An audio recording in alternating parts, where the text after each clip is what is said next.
Good morning, everyone. Thank you for joining us for today's webinar. My name is John Alcia, and I'm your Master of Ceremony. On behalf of the organizers, I am proud to welcome you all to the Philippine Association for Teachers and Educators, Bicol Chapter's 2021 Bicol Regional Student Teachers Congress with the theme, Weaving Social Emotional Learning Skills in the New Normal Classroom. Hello again.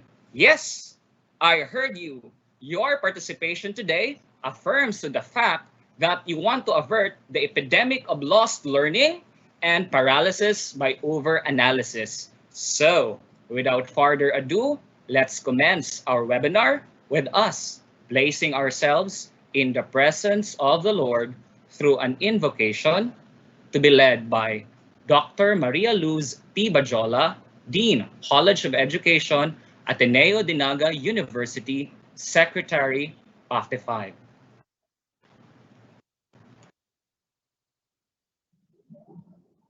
Let us bow our heads and place ourselves in the presence of the Lord.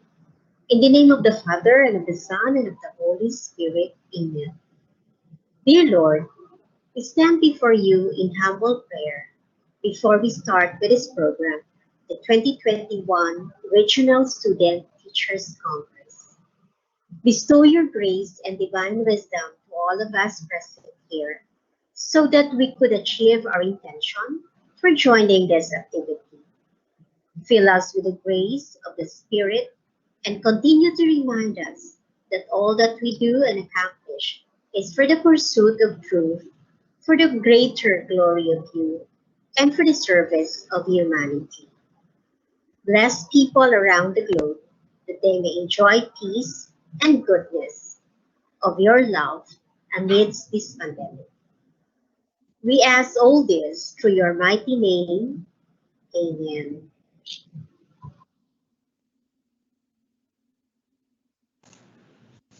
With swelling pride in our hearts, let's all sing the Philippine National Anthem to be followed by the singing of Pate Hymn. Mga kababayan, ang pambansang awit ng Pilipinas.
Mga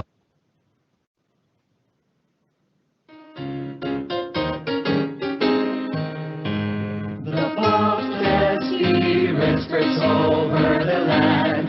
The Prophet Spirit we hail instead. We hail this with pride, Prophet far and wide.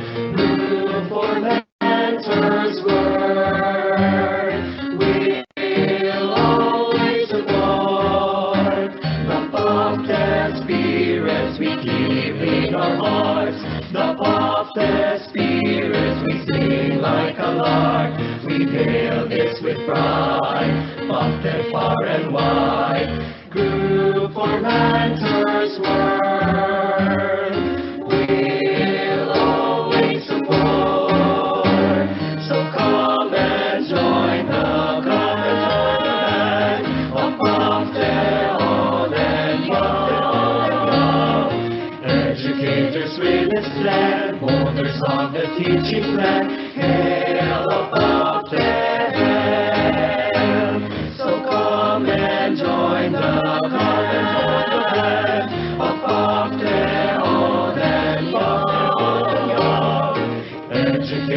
with its land, wonders of the teaching plan. Hail, O Bethlehem! So walk and march, let's sing and shout, and hail Baptist's work throughout the land. So walk and march, let's sing and shout, and hail Baptist's work throughout the land.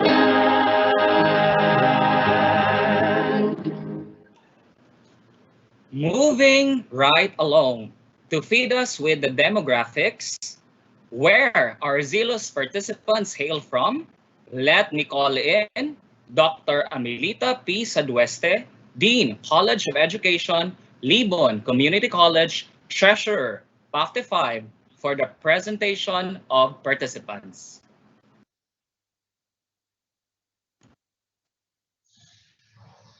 Good morning. Social and emotional learning come first, before academics. With a new normal education, it is imperative to learn these skills to get academics right. As of 8 o'clock this morning, we have 1,694 registered participants.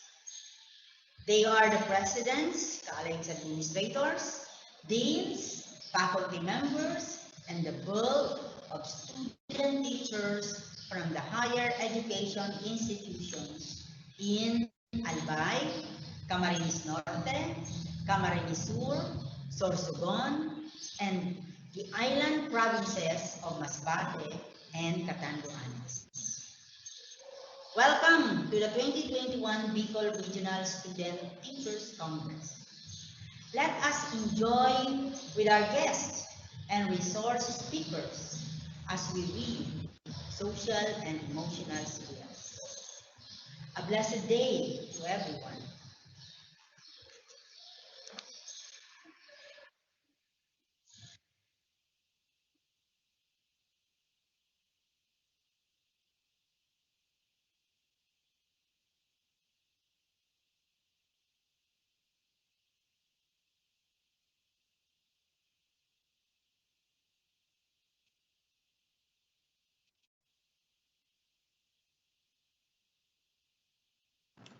Thank you, Dr. Ami. It astonishes me to discover the diversity of our eager beavers, our participants, proving that a great many desire not just to survive, but to thrive during this pandemic. At this juncture, let me introduce you to the tenacious, indefatigable Dr. Nora L. Licop, Dean, College of Education, Southern Luzon Technological College Foundation, Incorporated, Pio Duran, the chair of PAFTE 5 for the welcome remarks and statement of purpose.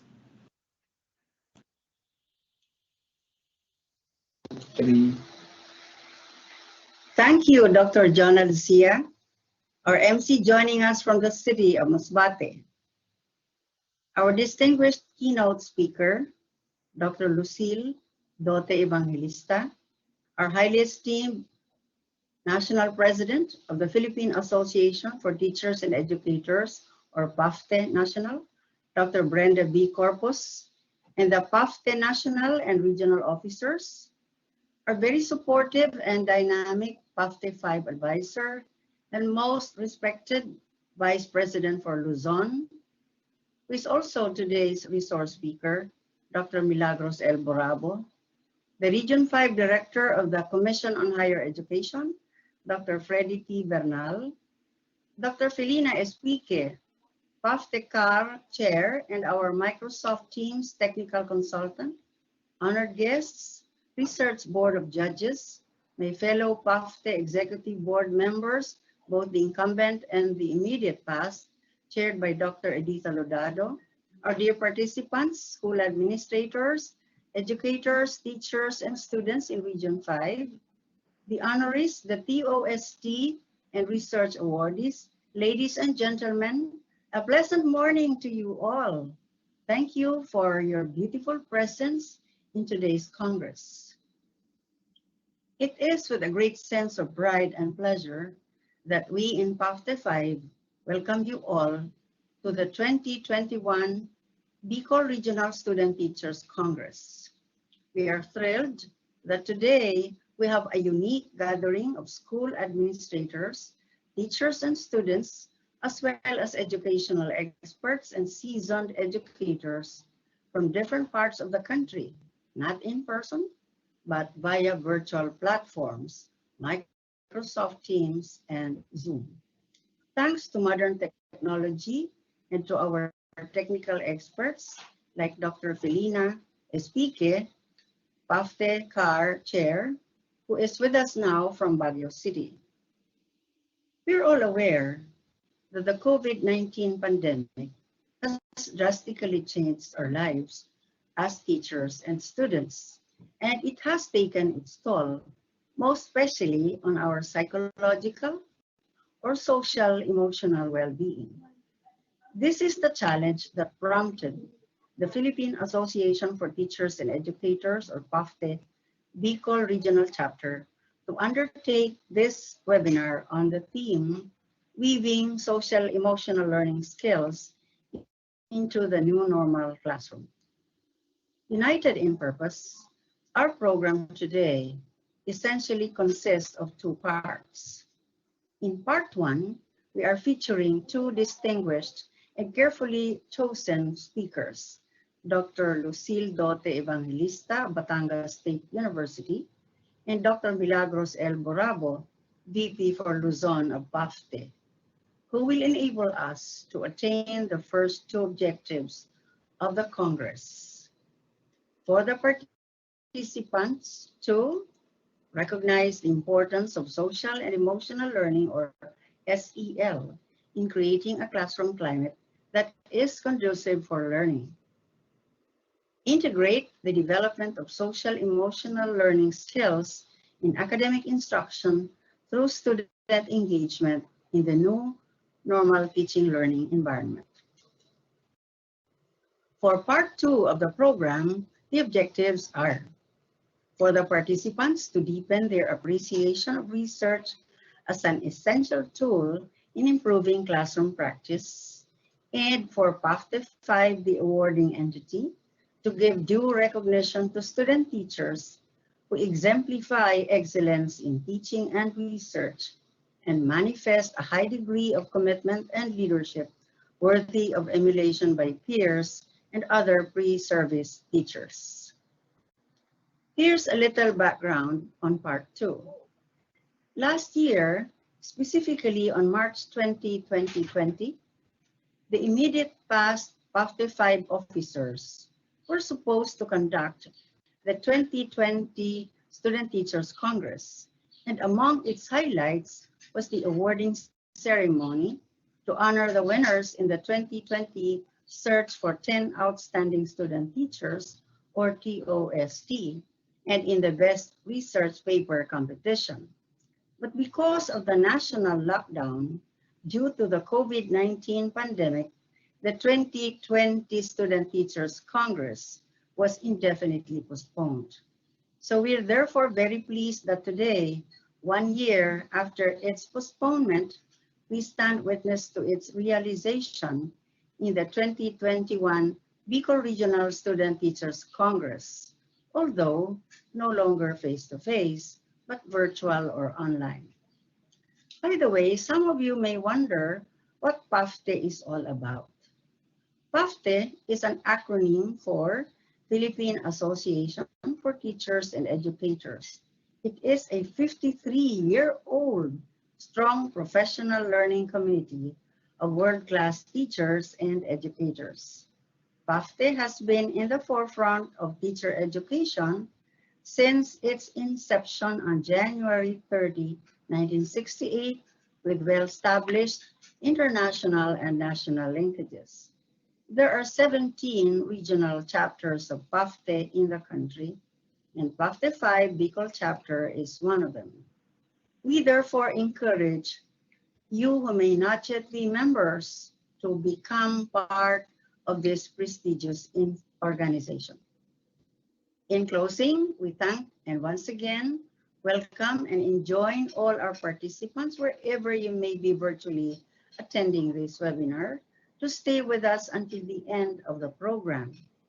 We hope this Congress will deepen your appreciation of the teaching profession and inspire you to become or to continue to be great and dedicated teachers despite the challenges that confront us in these difficult and trying times.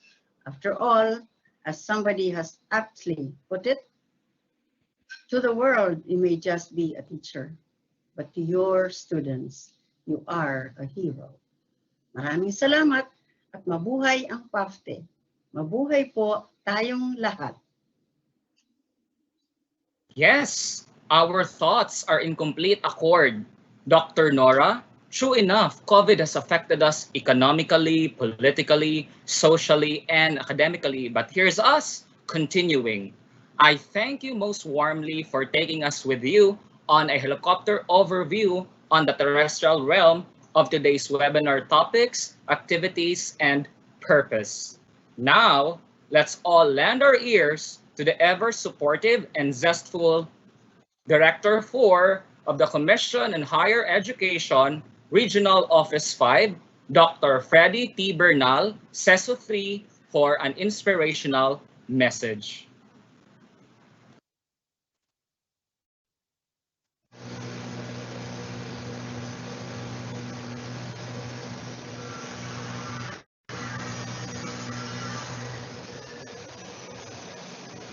The officers of PAFTE, Bicol chapter, headed by Dr. Nora L. Licop, our distinguished resource persons, administrators and supervisors, deans, program heads, faculty, teacher education majors, and graduates from various TEIs in Bicol region, student teachers, guests, ladies and gentlemen. I shall not be discussing the theme lengthily because we have the honor as keynote speaker. I just wish to share with you some of my perspectives, readings, and insights about teaching in the new normal classroom with emphasis on social emotional skills. Apparently, the COVID-19 pandemic is a negative situation. Yet, the Philippine Association for Teachers and Educators, or PAFTE 5, is setting a positive tone by holding this Student Teachers Congress via Microsoft Teams. While several institutions are experiencing low enrollment, connectivity problems, financial constraints, and the so-called digital divide, colleges and universities in Bicol, especially teacher education institutions, turn problems into opportunities. The challenges have become chances. As the cliche goes, difficult roads lead to beautiful destination. I remember Dr. Fay Lea M. Lauraya, now the president of the University of Nueva Cáceres, convey that we create our own music for higher education. We have to be open to both the difficulties and the opportunities. Since March last year, may have changed indeed. The crowded and noisy classrooms and schools have become empty and silent buildings. The small and big hands of students in front of the teacher are now virtual hands labeled raised hand. Pen and paper exams have been turned into online, press the button, tests. Many classroom teachers have been turned into teacher broadcasters. In the new normal, classes are adopting flexible learning where online and modular approaches are used. Questions arose such as, how do I prepare my lesson now? How can I conduct classes and still make them interesting for diverse students with different socioeconomic status in different learning places? How do I assess student learning? How do I still keep the whole class attentive and focused? How do I deal with the internet issue? These are questions that have cropped up out of the blue as the new normal classroom emerged. Amidst all these changes, we should bear in mind that our students are not robots. Therefore, in the new normal classroom, let us not treat our students mechanically. Let us not turn them on and off whenever it suits our fancy. Let us explain to them why and what they do. Listen to their plans and future. Know their feelings. Institute and maintain recreational activities, and not solely bombard them with work and empathize with them.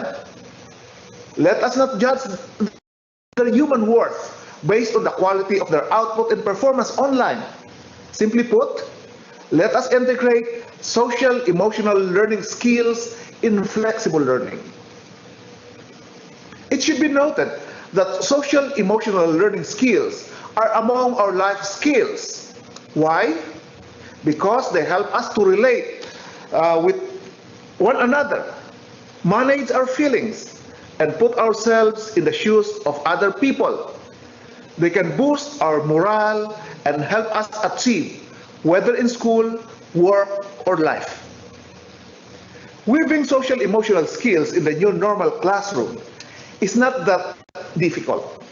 For example, just by merely noticing whether a student is happy or sad and asking him why is already a way of developing such skills.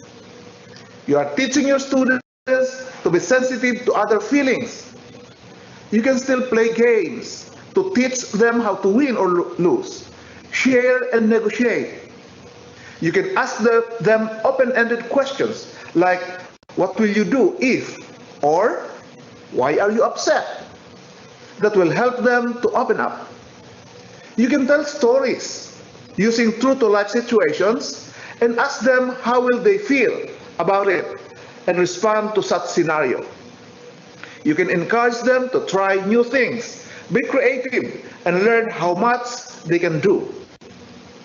You yourself, as teacher, can be an example of being a team player and a model of emotional stability and proper conduct, even though you are in remote learning. As teachers and educators, you will be touching lives. Someday, somehow, a child will be able to read and write because of you. A student will be able to compute his daily budget because of you. And a young mind will be able to grow with skills and morals because of you. I am fully aware of this because I was born and nurtured in a big family whose parents were both elementary school teachers.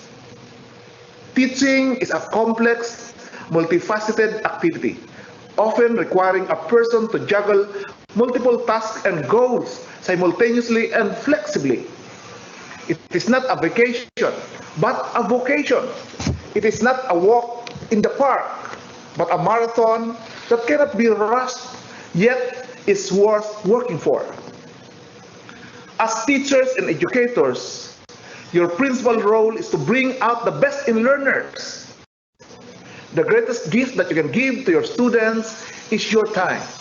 Time to advise, time to talk, time to listen, even with this paradigm shift in the new normal. When you give your time to someone, you are giving them a portion of your life that you can never get back. I do hope that you are here in this Congress because of your passion to teach and your love for the youth. Andito kayo dahil magaling kayo at ito ang gusto nyo. Everything in life has a purpose. Just trust yourself and take time to enjoy the pleasure of life. Remember to follow your heart but never surrender your dreams. As one journalism teacher named Melanie Moreno shared, life should not end with the virus. Education will still push through effectively. It just takes adaptability and synergy. Indeed, I agree.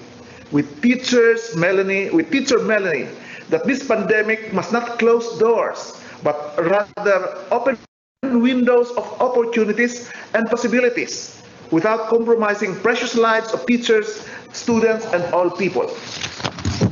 Continue to teach, to learn, to know, and feel, and to live well with others. Because in the end, you deserve a salute for being a powerful influence to humanity. Maraming salamat po, and Diyos mabalos sa Indogabos. Thank you so much, Director Freddy. I can say without equivocation that your message was very precise and relevant to the audience lives. I am sure all of us in this webinar are able to relate to each and every word you mentioned. It's just like saying, when the going gets tough, the tough get going, and learning has to continue. As our token of appreciation, we will be awarding this certificate.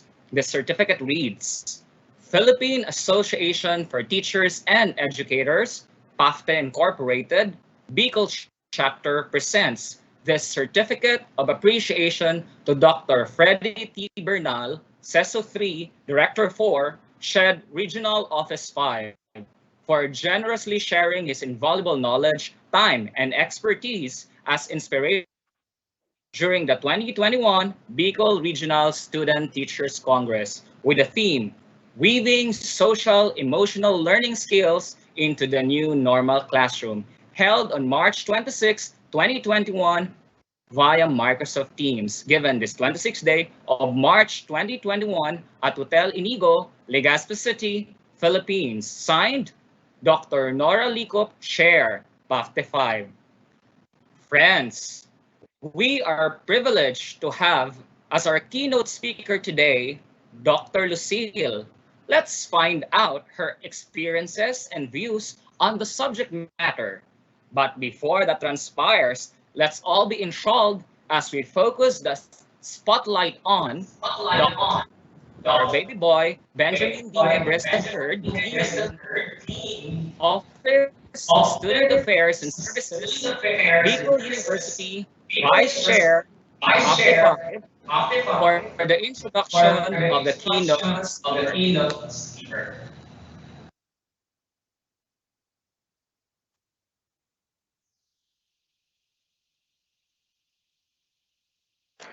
Unmute, sir.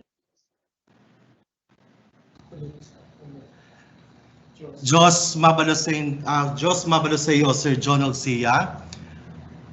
Hello, Bicolandia. Hello, Philippines. Diyos maray na aga sa Indogabos. Our keynote speaker today is a graduate of BS Clinical Psychology at the Polytechnic University of the Philippines. Her Masters of Arts in Psychology at the University of Santo Tomas and awarded as cum laude. She also got her 9 units of Master of Arts in Education, major in Guidance and Counseling at the De La Salle University, DASMA. She was also a graduate of Doctor of Philosophy in Psychology at the University of Santo Tomas. She attended seminars, trainings, and workshops to harness her capabilities as a teacher and also as a student affairs practitioner. To name a few, SK mandatory training modules, national training, third national training conference of student affairs development services and practitioners, 55th PAP annual convention, seminar on public-private partnership for students accommodation development of state universities and colleges, assessment methods in psychological screening for psychometrician and psychologists, 17th Luzon Higher Education Press Conference, PAASA Region 4A Professional Assembly, Mental Health is Wealth, Nationwide Information Caravan on Republic Act 10931, 8th Regional God Convention on Gender and Development towards attaining the country development agenda. She is also a prolific researcher, scientific collaborator, writer, and author. The following are her work. poster presentation describing environment, health, and safety-related activities among students, organization in Batangas State University system and its challenges.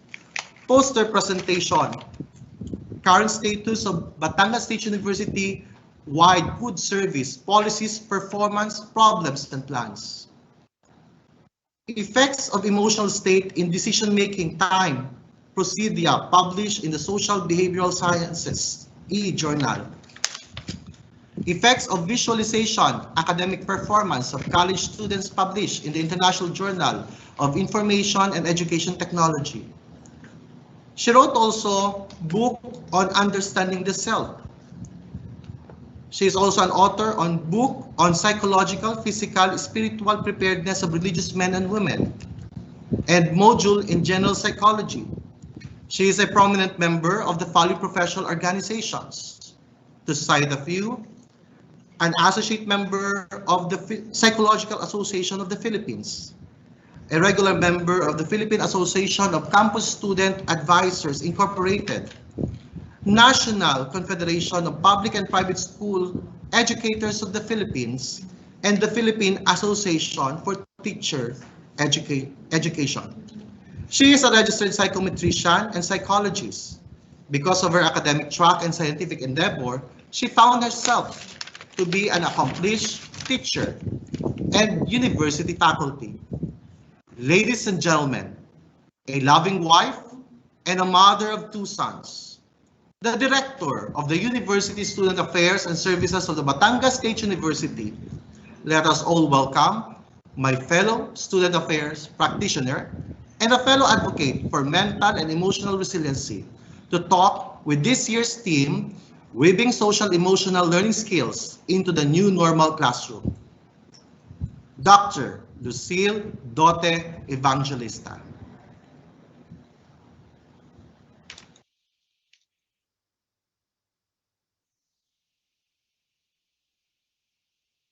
Thank you for the kind introduction, my friend, Dr. Baby Boy Benjamin Nevers III. It is an honor to be here among you, and it is a privilege to be invited as keynote speaker. At the same time, it is a huge responsibility. Whenever someone reads my profile, I am thankful that I'm already in the middle adulthood stage of life.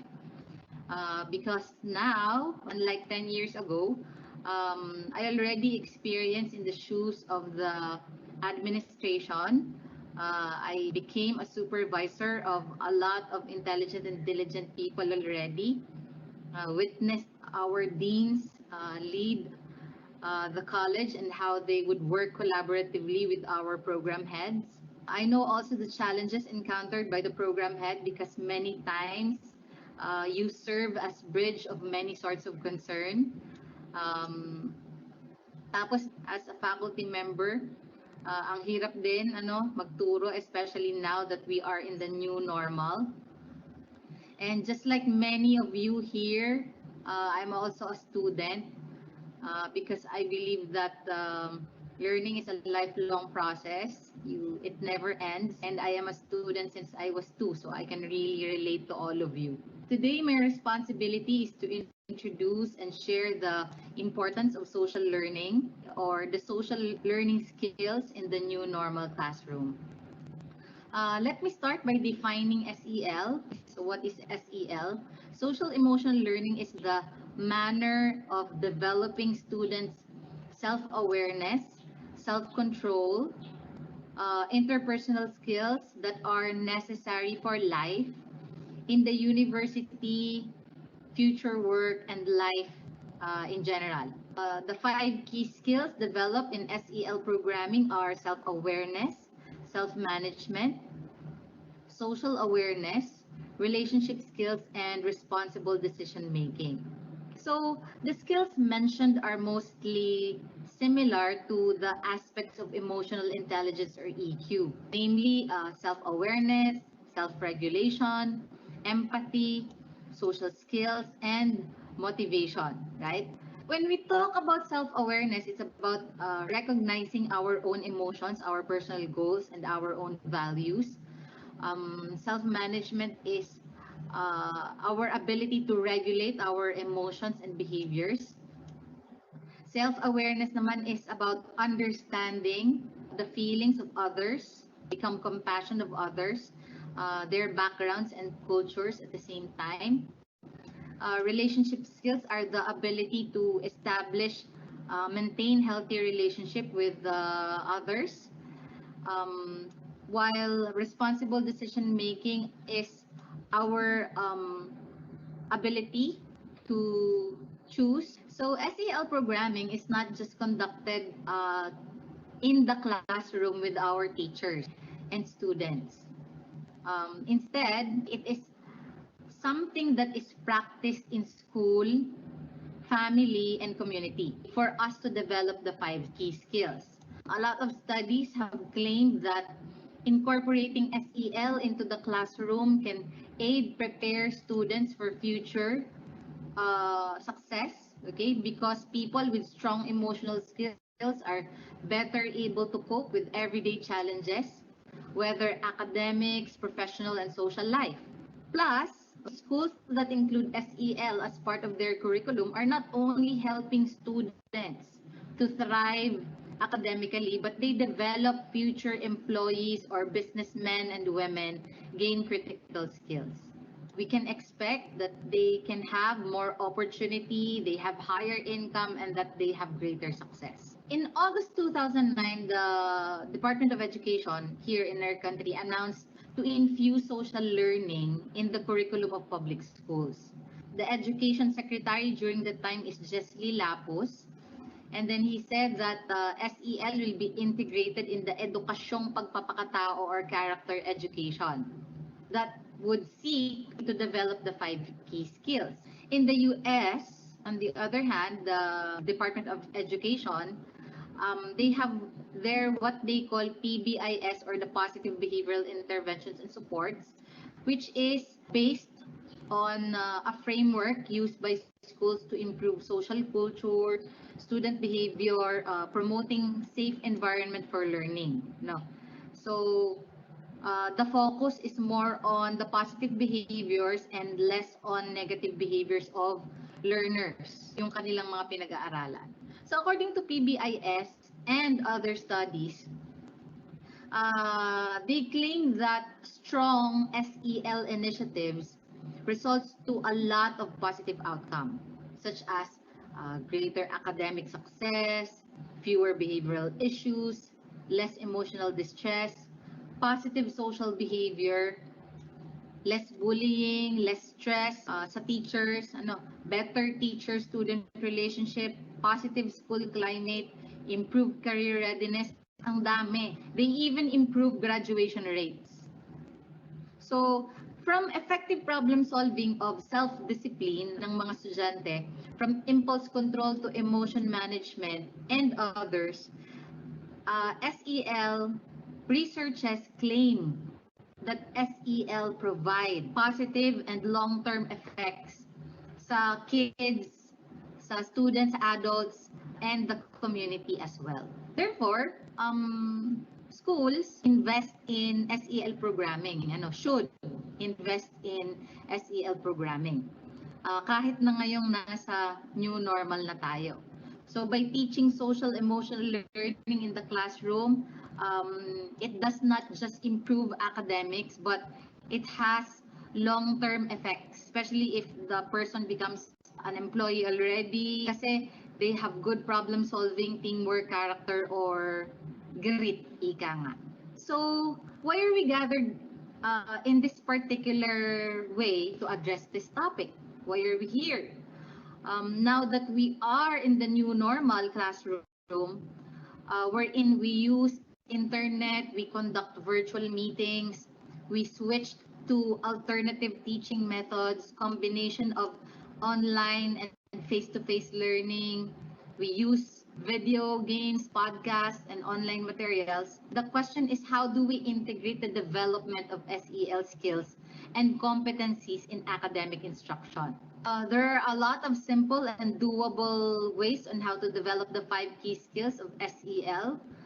You might even been doing it already, and At the same time, you may consider these activities inside your virtual classrooms. Ito yung mga ibang ideas natin for us to weave the SEL learning in our curriculum. So first, we can do daily check, greetings, and appreciation. This is our way where students and teacher may connect. Morning greetings, birthday, appreciation post, for example, holding a class meeting once or just a week. Through this activity, we could help plan, solve our problems, lift the spirits of our students because it creates a community feel. At the same time, it promotes positive and friendly climate for all those involved in the classroom. We can also incorporate things like journal writing, for example. It helps students on self-management skills. It can also be a good or a nice tool to teach coping skills to manage stress among your students. An example of questions that you may ask is, what is the source of their stress? Describe their thoughts and feelings after experiencing the source of stress. What he or she did to make himself or herself feel better. At the same time, we can also help our student evaluate whether their coping strategy was healthy or not. So, pwede mo din tanungin yung estudyante, when was the time that you use self-control? What was the outcome? Okay, pwedeng ganun yung mga tanong. For your journal writing, also include journal writing in your subjects. Tapos pwede siyang sem-long or year-long journal writing. Being open about the emotions of our students and then managing them is also important. So we need to practice managing our emotions and at the same time teach our students to manage their emotions.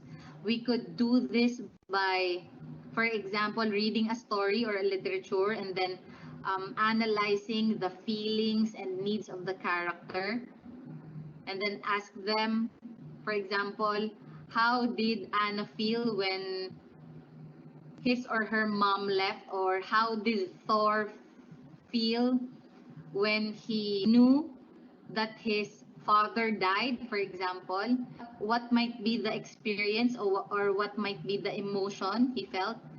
And then questions like, what do you think is the healthy way to manage such emotions? You can do that in your virtual classrooms, even in the new normal.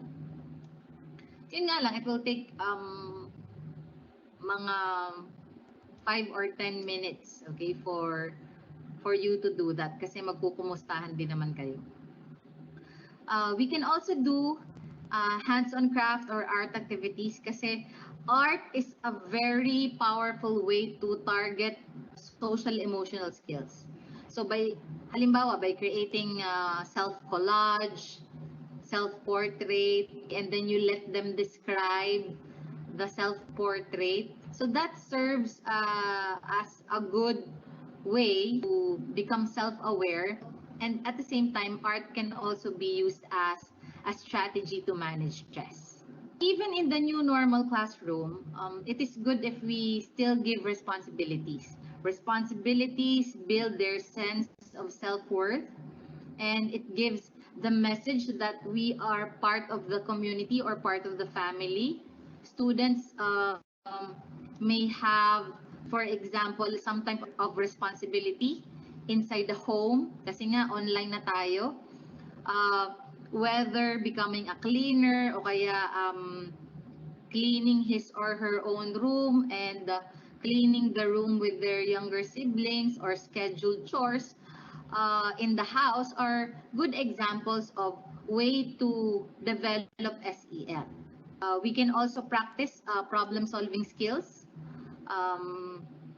Experts say that we should avoid solving problems of our students right away, because we can always ask students to figure it out, and that a lot of times they find solution uh, of their own problem together with a friend or group mate.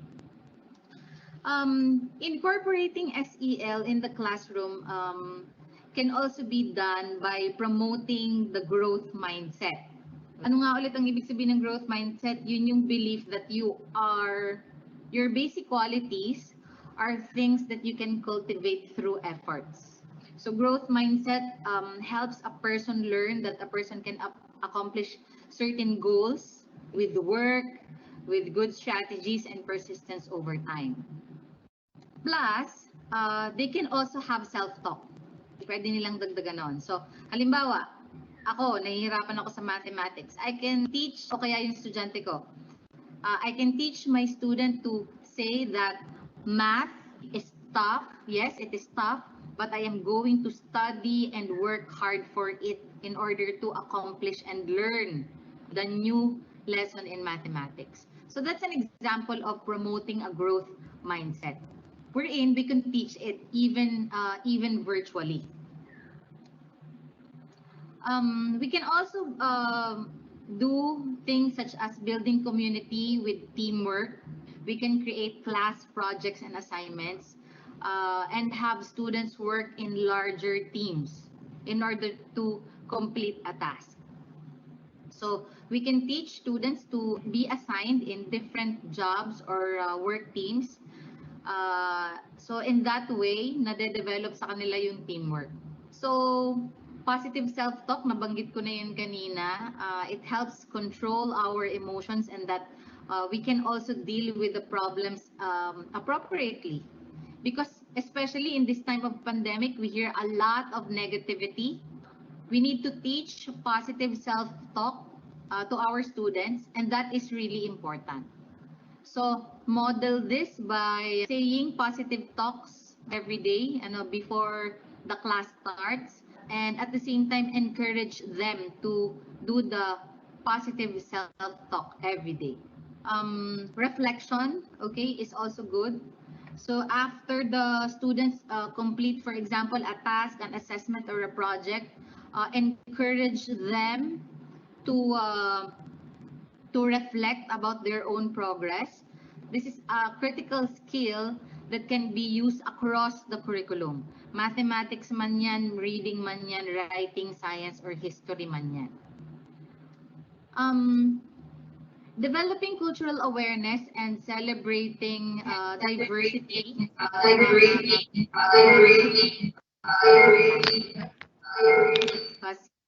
About people from different cultures or backgrounds and ability levels. So, mas tumaas din yung acceptance natin. It promotes diversity, it promotes tolerance, acceptance, and inclusion for everyone, for anybody. Encouraging kindness or doing random acts of kindness are also a good practice. You may give them assignments to do an act of kindness inside the home or inside the neighborhood, if possible. We can also teach active listening skills to our students even in the new normal. Students will use them in the classroom, online man o hindi, when they are working with a partner or an assignment, or chatting with their friends. Okay yun, nakaka-enhance yun ng active listening skill. Yun yung mga examples. Kasi it is good that students are reminded that they need to share, they need to give everybody a chance to speak, for example, within a group.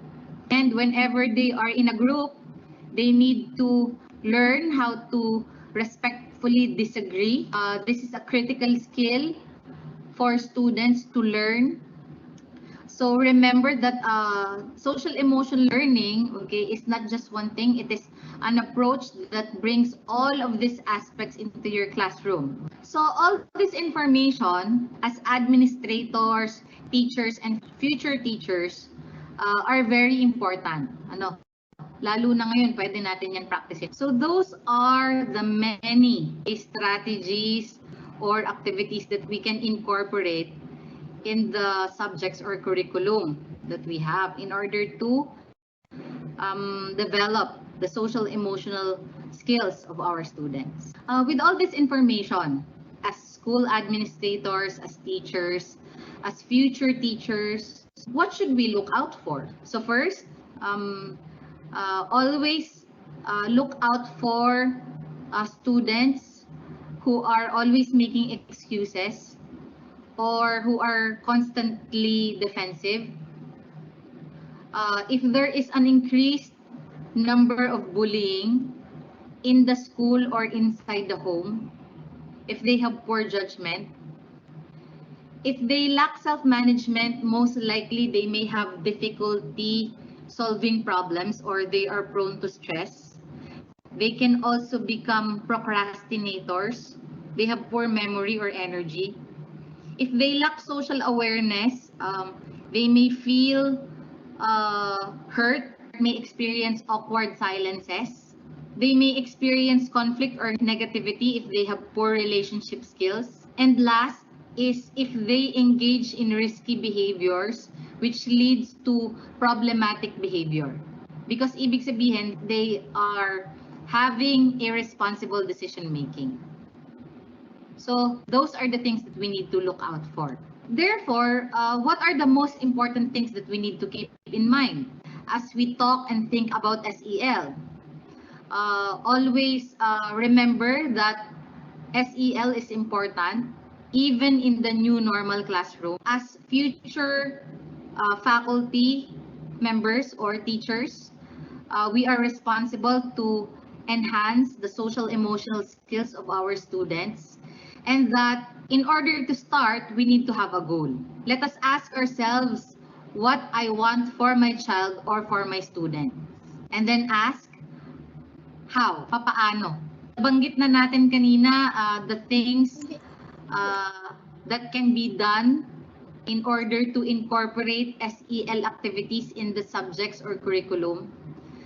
But remind ourselves that this is not just a coordinated classroom activity.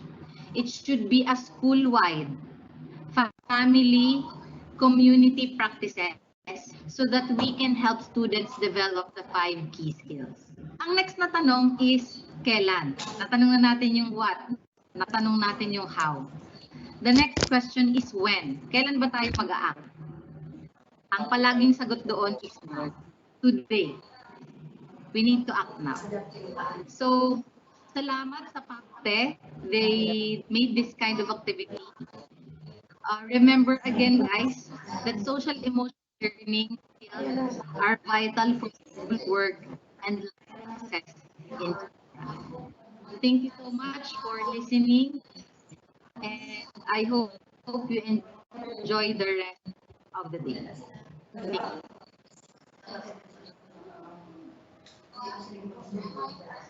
Oh, please give Dr. Lucille your virtual maps.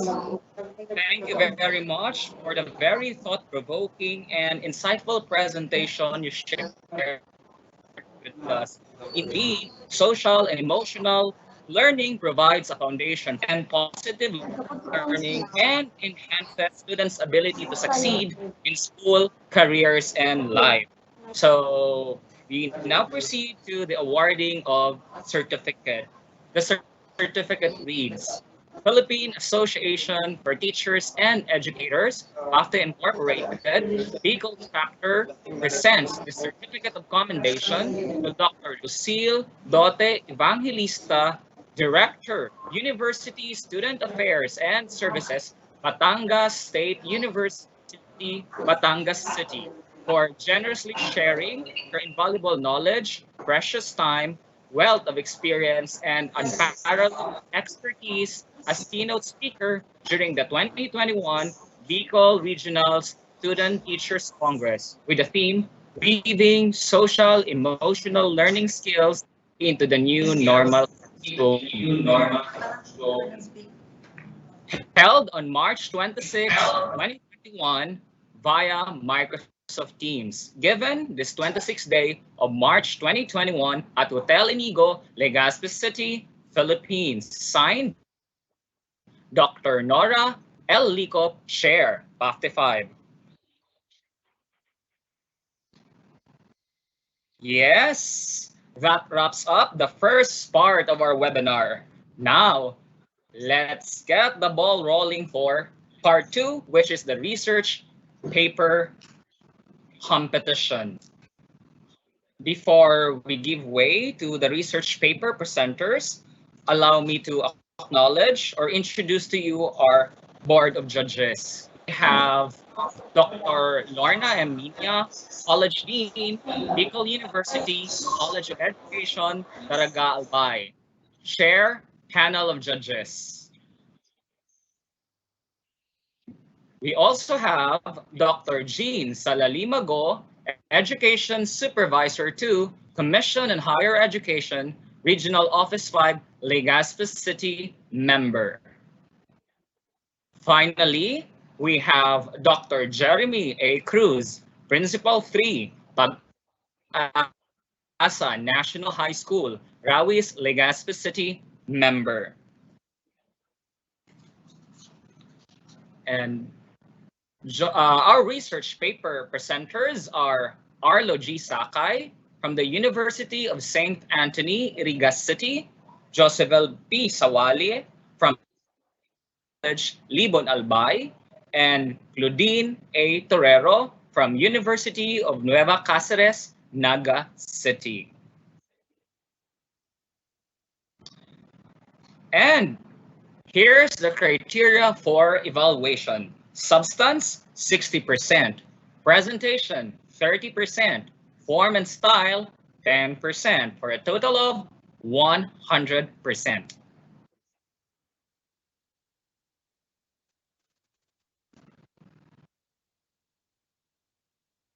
The researcher feels that teacher development, performance review, and the whole apparatus around lesson observation should place a strong central emphasis on understanding the challenges that teachers face in securing the learning of all the students in class. It can be extremely difficult, even for experienced expert teachers, to nail every student's learnings, and this needs to be recognized. Management process needs to be geared towards supporting teachers to tackle the real challenges we encounter. With this, I came up with my research entitled Challenges and Coping Strategies of Secondary Education Student Teachers of the University of St. Anthony, academic year 2018-2019. Basis for Motivational Drive. I am Arlo Sakay, the researcher. To start with, let me define teachers. So a teacher is a person who plays a pivotal role in molding a student's life. A teacher is someone who imparts not only academic knowledge, but also shares ethical values and imbibes morality that shapes our personality as a better human being. A teacher is a life-changing role model who influences your growth development, inculcating important everyday values. The future advancement of the country rests on the teachers to mold the students to become successful achievers. With this, I may say that teachers occupy a central place in the world of professionals, in which one must possess specialized knowledge, which needs certain attitudes, frame of mind, and skills. Now, teaching is truly a beautiful trait, a trait of knowledge that is unique and very important in our society today. Many students find the experience of school difficult because of the tiring tasks, hectic schedules, numerous requirements, and schoolworks. But schools can be fun, depending on how teachers handle the situations. The effectiveness of teaching is really necessary. It is therefore a responsibility of the teacher to formulate a plan of effective teaching for a strong foundation of discipline and learnings are acquired. Teachers are one of the key elements in any school, and effective teaching is one of the key propellers for school improvement. Now, teaching internship is the placement of an aspiring teacher in a work environment to enable them to acquire professional experience. An internship is an opportunity to integrate career-related experiences into an undergraduate education by participating in planned supervised work. Thus, teaching internship helps aspiring teachers for their future careers. So the purpose of this study is to pinpoint the challenges faced by the interns during the internship program and coping strategies that is utilized by the student teachers interns overcome the said challenges. This also aims to create a motivational drive through mechanisms based on the challenges as assessed by the secondary education student teachers. Now, this research aims to answer the following problems. For question number 1, what are the challenges faced by the secondary education student teachers during the internship? Number 2, what are the different coping strategies used by the student teacher interns? And for number 3, what motivational mechanisms can be proposed and learned based on the results of the study? So I have chosen the script evaluative survey method as the design of my research, and I have 70 student teacher interns of batch 2020. So I have taken the whole population as my respondents. And I have used survey questionnaire and observation as my data gathering instruments, and I also have used frequency count, weighted mean, and rank ordering as part of my statistical tools. Now for my findings, conclusions, and recommendations, for our research question number 1, what are the challenges faced by the secondary education student teachers during their internship? So, as assessed by the respondents, challenges faced by the student teacher interns rose from a lot of paperwork, lack of interest of the students, and their limitations on disciplining them. And the risk when students remain silent in their class, students get burnt out easily, and when one of the students dominates the whole class. So among the challenges faced by the secondary education student teachers during their internship, the most challenging task is lots of paperwork. Student teachers have lots of paperwork because it is one of the requirements in order to pass the internship. Paperwork is already part of being a teacher, where everything needs to be filed up through forms, communications are delivered through written documents, plans of discussions are to be written in lesson plans, and a lot of other works that requires papers and documents.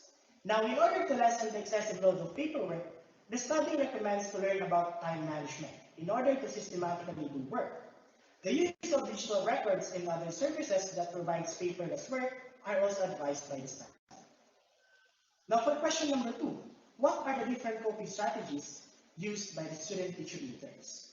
Now, different coping strategies used by student teacher interns are maintaining the interest of the students, making classes more fun, and the use of advanced technology. Now, in terms of coping strategies, the most effective way to overcome the challenges is always maintain the interest of the students. Also, by maintaining the interest of the students, this will lessen the number of challenges to be faced, thus will result to better discussion by having better attention or focus coming from our students. So, to effectively maintain the students' interest, the student teachers should make use of the activities such as games, the use of up-to-date technologies like PowerPoint presentations, audio and visual records, and video clips in their classroom discussions. Now for question number 3, what motivational mechanisms can be proposed and learned based on the results of the study? Now, a motivational mechanism guide can be proposed to overcome the challenges faced by the student teacher interns. So as for the motivational drive, numerous mechanisms are proposed by the study in order to overcome the said challenges. The mechanisms help the interns achieve objectives, boost their confidence, and enhance their skills to attain their goals. It is recommended that the mechanisms be utilized by the interns during the internship in order to help them on their challenges and develop skills needed to attain their goals. So as an output of the study, a guidebook entitled as Motivational Mechanism Guidebook for Student Teacher Interns, which contains motivational mechanisms are made. So the guidebook is about the challenges faced by the student teacher interns during the internship program and coping strategies that were adopted and utilized. So my guidebook has these following features. So it is divided into 4 sections. So we have about, when to do it, for whom, and what to do. Now a sample of my output, I have here an example. So we have here get up and shake it off. So what is it about? So you're nearly comatose. So it's about doing a lot of work. So when do we do this mechanism? So if you have been doing work on such a long period of time. So for whom is this mechanism? So it is for teachers and also the students who feels getting burnt out. So what do we usually do? Get up, stretch, and walk around. Maybe grab some coffee and some snacks. So there's one thing that we should not do in doing this mechanism. It is okay that we go to a cafe and take our work there. But the thing that's not going to work is you're going to a cafe and you're going just to stream your Facebook for hours and hours. So another example is we have give choice. So what is giving choice? So research shows that giving students choice is critical to increasing engagement. So when to do it? It is applicable in all disciplines. For example, you're providing your students options in doing your work, their performance tasks. So providing them options increase their engagement towards you. And for whom is this mechanism? It is for teachers in order to catch the attention of students and motivates them to be eager to learn. So what to do? Provide their students options. So in this manner, you allow them to take ownership of their learning. Another example is getting to know your students. So getting to know your students, by knowing your learners, you can deliver exactly what they need. So when to do it, you have to memorize their names and characters as soon as the school year starts. So for whom? Of course, for the teachers, in order to build up respect and harmony inside the classroom and lessen doing disciplinary actions. So what do we have to do? We have to learn their names quickly and use them in and out of the classroom so that we may have connection with them as teachers and as students. So we are following our samples of my references for my research. Now to end with, let me leave you with a saying. Teachers are expected to reach unattainable goals with inadequate tools. The miracle is that at times we accomplish this impossible task. So once again, good morning everyone. So thank you very much for your undivided attention. The research.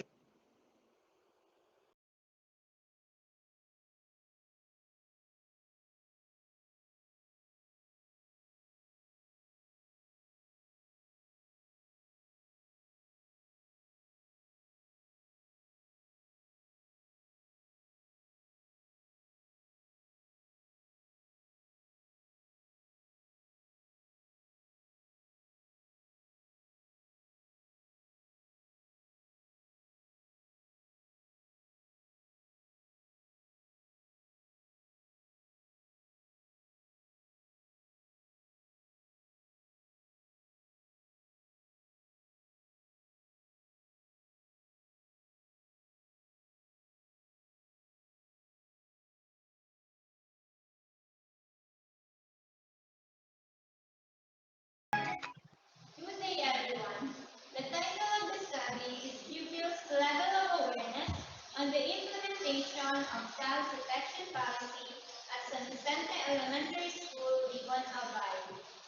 I am Josibel P. Sawali, the researcher from Libon Community College. The study was anchored on the following rationale. Child protection policy promotes the right of every child in the country. Presidential Decree number 603, also known as Child Youth Welfare Code, Article 3, Section 8, states that every child has the right to protect from acts of abuse. The 1987 Constitution states that the states shall defend the right of children to assistance. Republic Act number 7610, this is an act providing a strong deterrence and special protection for children. Convention on the Rights of the Child, or the CRC, which aims to protect children from all forms of physical and mental violence. Defend Order number 40, series of 2012, promotes a zero-tolerance policy for any act of abuse. According to the study of former DepEd Secretary Brother Armin Luistro, 3 out of 10 grade school and 5 out of 10 high school students experience physical violence committed by teachers. 4 out of 10 grade school students and 7 out of 10 higher grade levels experience verbal abuse by teachers. The study speaks of the maximum percentages of pupils experience physical, verbal, and emotional abuse committed by peers and teachers in the school. The methodology of the study, the researcher used a descriptive research design. Respondents were 64 grade 6 pupils and 10 grade 6 teachers. Purposive sampling was used. The questionnaire were validated by the school head and child protection committee members. The researcher utilized weighted mean to determine the status of child protection policy at San Vicente Elementary School, Libon, Hawaii. With the following scale was used for interpreting the data gathered for the implementation of child protection policy in San Vicente Elementary School, Libon, Hawaii.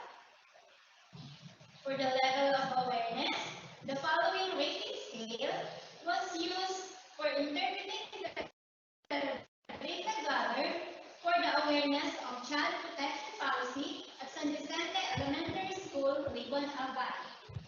The study answered the following questions. Question number 1. What is the status of the implementation of child protection policy at San Vicente Elementary School, Libon, Hawaii? The status of the implementation of child protection policy at San Vicente Elementary School, Libon, Hawaii has a general weighted mean of 4.94 with a verbal interpretation of totally implemented.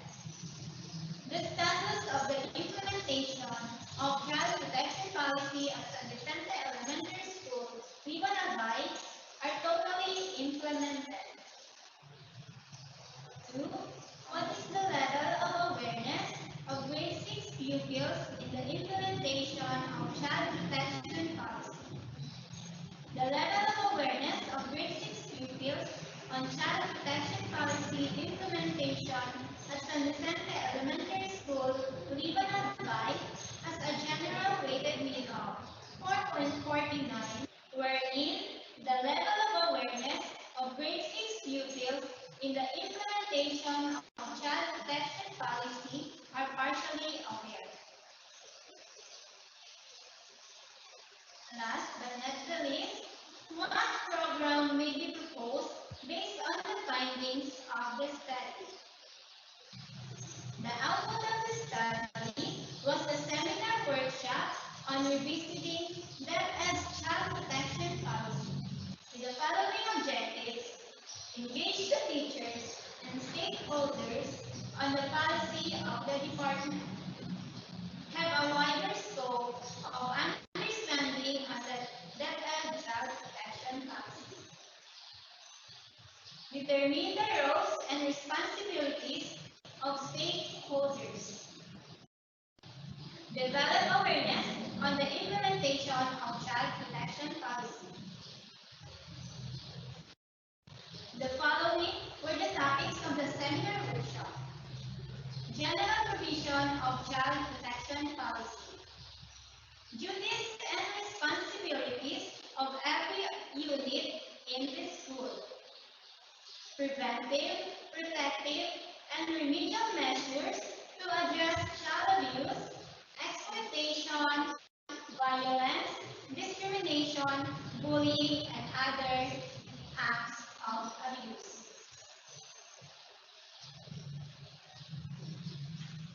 Rules and procedures in handling child abuse, exploitation, violence, and discrimination cases. Referral and assessment of victims and offenders and other children.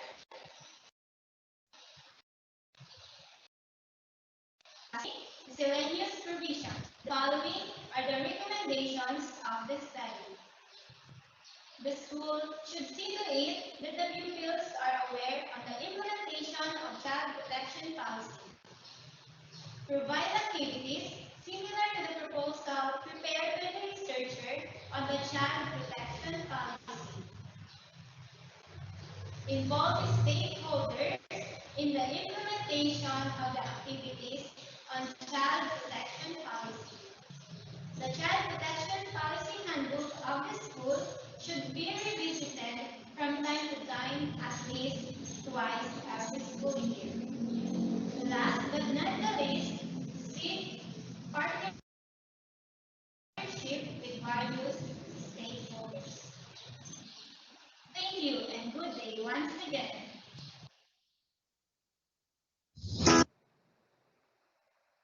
Good day, everyone. My name is Claudine A. Torero, a graduate of Bachelor of Secondary Education major in English from the University of Nueva Cáceres, Naga Camarines Sur. Let me present to you my study that is entitled Speech Will, an Intervention in Reducing Speaking Aphoria of Freshman English major students. So we've come up to this study because we have observed that most of the learners are having difficulty or lacking the skills and confidence in speaking the English language. That is why they develop the speaking aphoria. So as a background of the study, speaking is considered as the most important skill of the learner. Most of the time, the proficiency of the skill is which judges the knowledge of the learner of the second language and to be globally competitive. Speaking aphoria is a distinct complex of self-perceptions, belief, feelings, and behaviors related to the use of second language for communication. That's why we believe that an intervention speech will can definitely help reduce the speaking aphoria of the learners. So this study answers three major problems. First would be the causes of speaking aphoria of freshman English major students.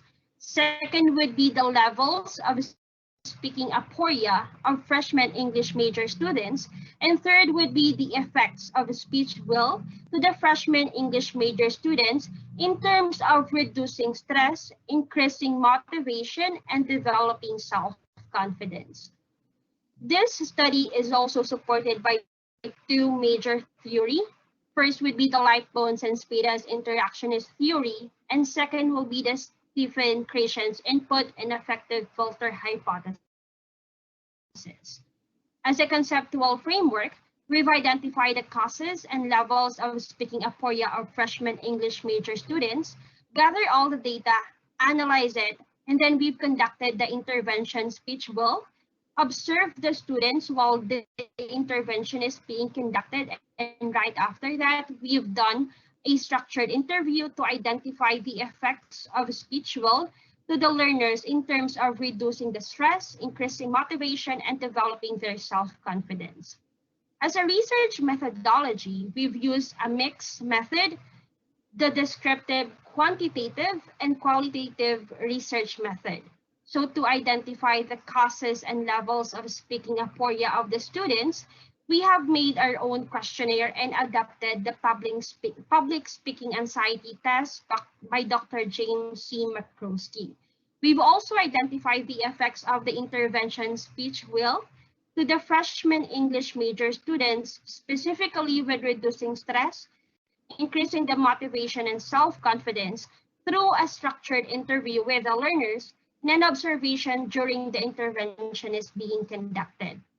So let me present to you the interviews. This is entitled Speech Will. So the student will just have to click in the middle of the circle, and then it will just turn, and then they just have to clear it again. Then whatever topic that the arrow points out to, that is the topic that the student needs to talk about. A standard question that they need to answer. It's just spontaneous. Whatever they wanted to talk about their family, for example, is a good thing. Now, these are the causes of speaking aphoria of the students. So, as a findings, we have find that the causes of speaking aphoria of the students is that first would be the fear of standing in front of large group of people. Second is fear of appearing nervous, concern that others are judging you, past failures, poor or insufficient preparation, dissatisfaction with the abilities, discomfort with the body movement, and comparing themselves to the others. And we've concluded based on the findings that the students' ability in speaking are affected through their stress, motivation, and self-confidence. Students think that they do not have the confidence and capability to speak in front of a large group of people because they lack motivation and always think of negative things that might happen when they are speaking. No, students, or as a recommendation, students may need to be exposed and practice to speak more in public.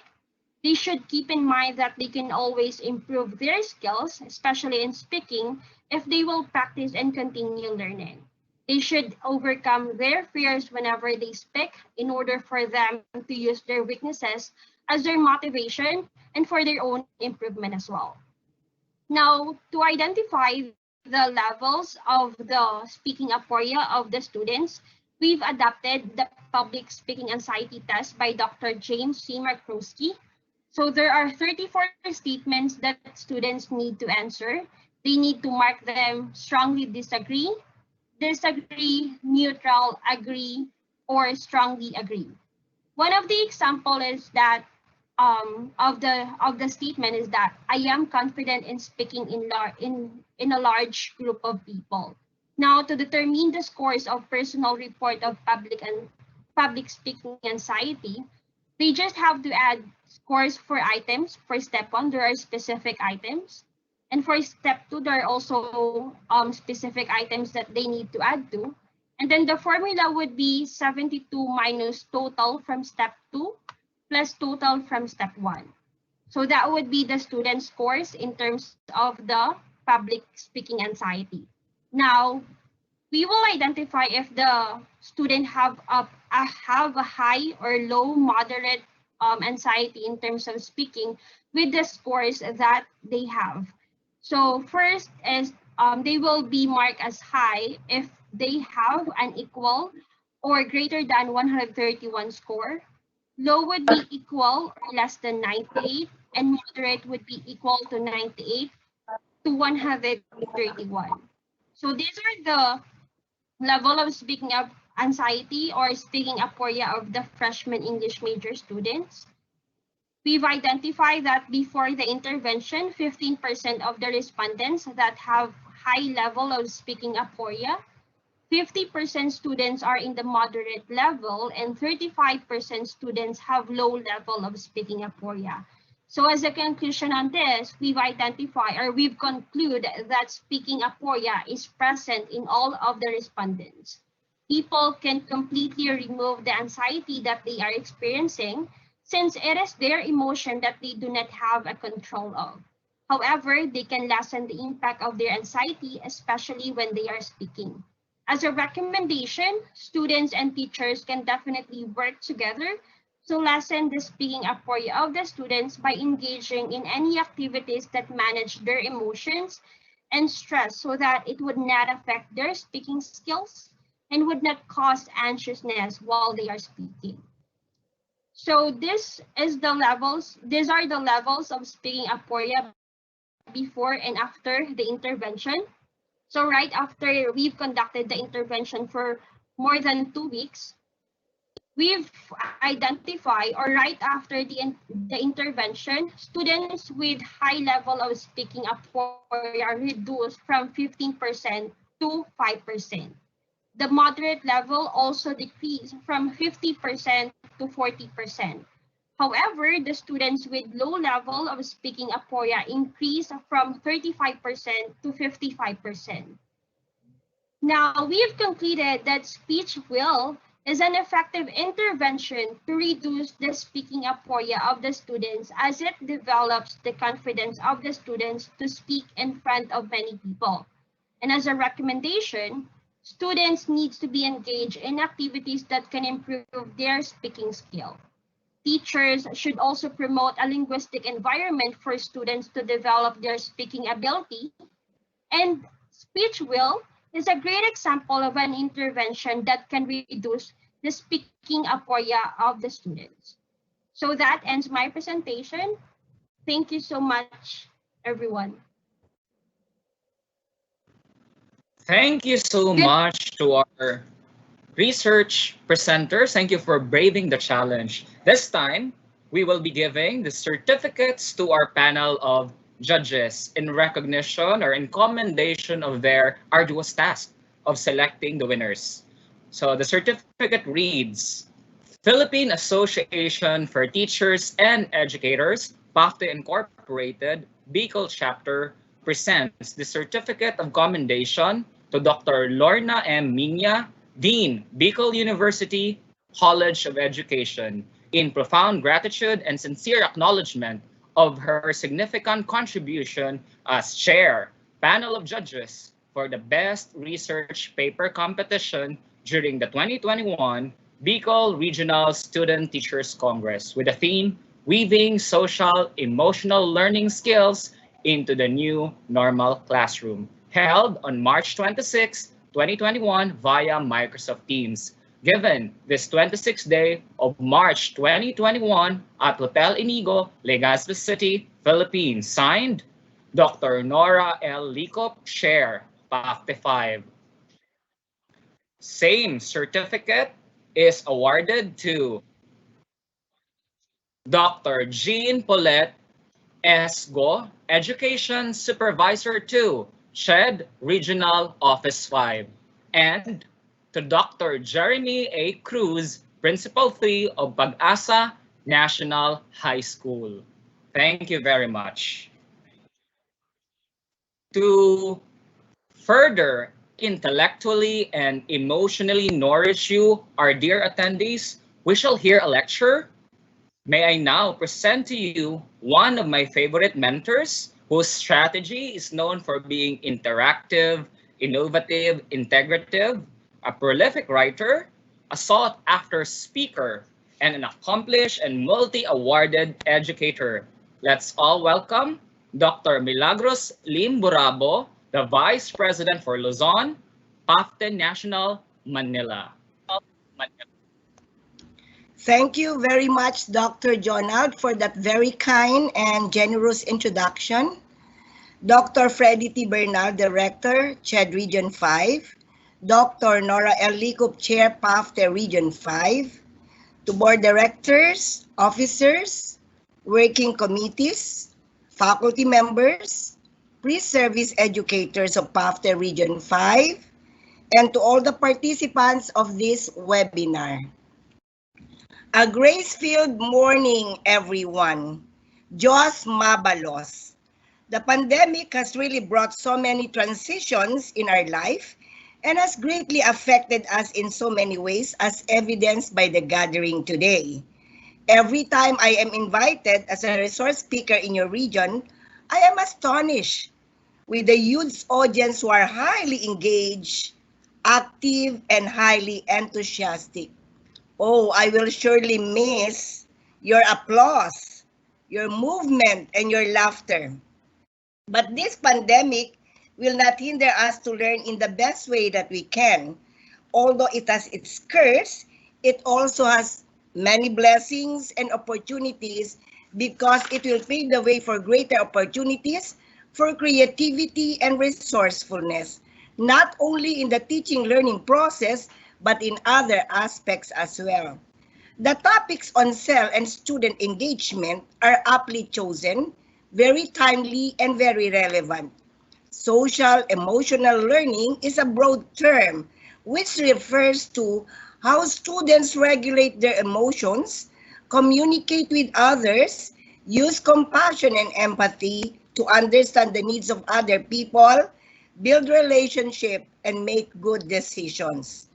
According to Williford and Walcott, it is imperative for teachers to naturally foster skills in students through their interpersonal student-centered instructional interaction throughout the teaching learning process.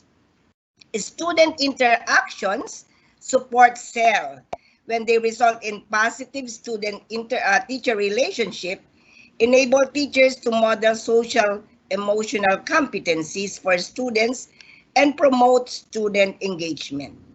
Teacher practices that provide students with emotional support and create opportunities for student voice autonomy, and mastery experiences promote student engagement in the educational process.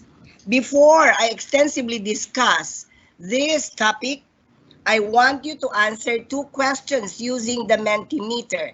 Since I cannot be with you face-to-face, I requested Ma'am Janelle and Ma'am Felina for me to use the Mentimeter. So I want you to, just like what Ma'am Lucille was saying, daily check, greetings, and appreciation will help promote self. So I would like to know, how do you feel today? So would you like to project now, Ma'am Jonelle, my Mentimeter? Are they now, is it being projected? Projected, ma'am.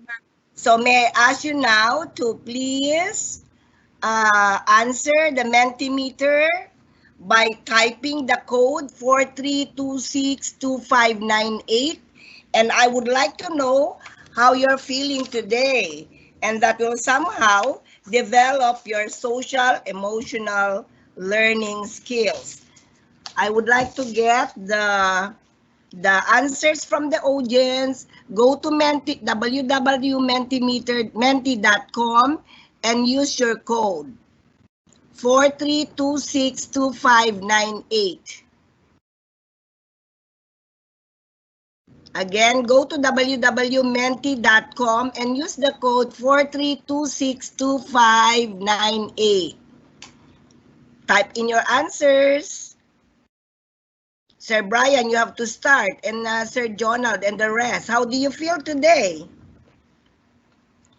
This will help me find out your mood and emotion. The bigger the word that will come out means that is the general feeling of the majority at this point in time. Again, I affirm what Dr. Lucille was saying. A daily check, a greeting or appreciation will surely give us the feeling that we are loved and have a sense of belongingness. But I don't see any answer yet from the audience. Is it flash, Ma'am Jonelle? Yes, ma'am. So I don't see any word cloud coming in. So can we now project that I'm feeling great today? I just want a word. Are you tired?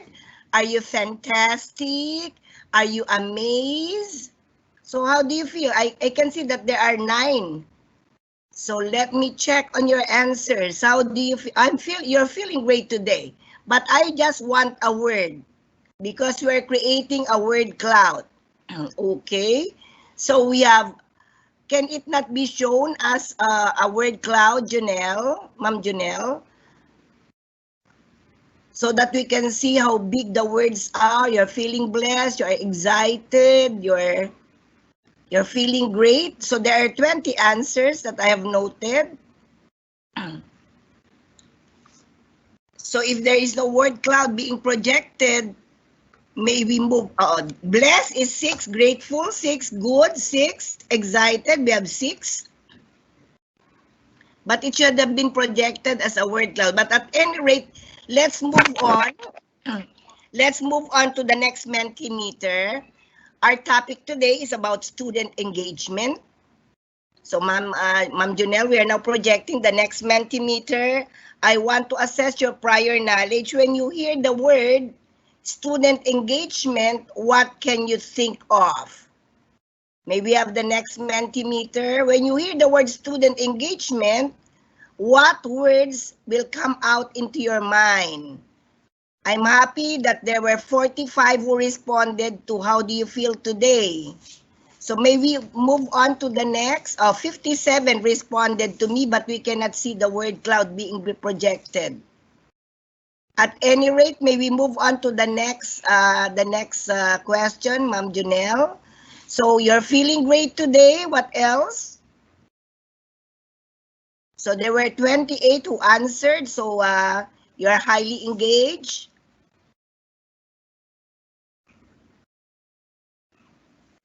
So there were 78, but I cannot see the answers projected on the screen.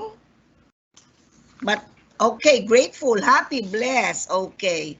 So there were 79 and you can see that on the screen too, right? So we move on. At this point, I will now be sharing my slides, Ma'am Junelle. So we can stop the Mentimeter.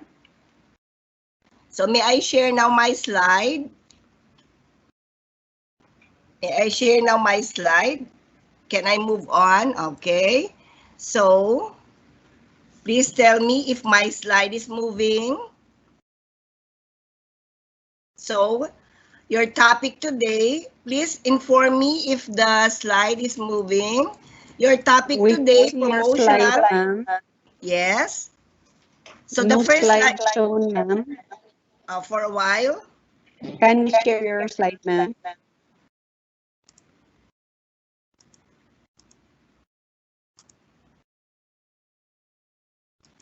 Okay. Okay po. So it's moving now. Previous.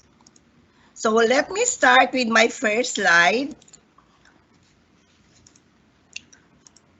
So the title is Promoting Social Emotional Learning Through Student Engagement. Can you now see my slide?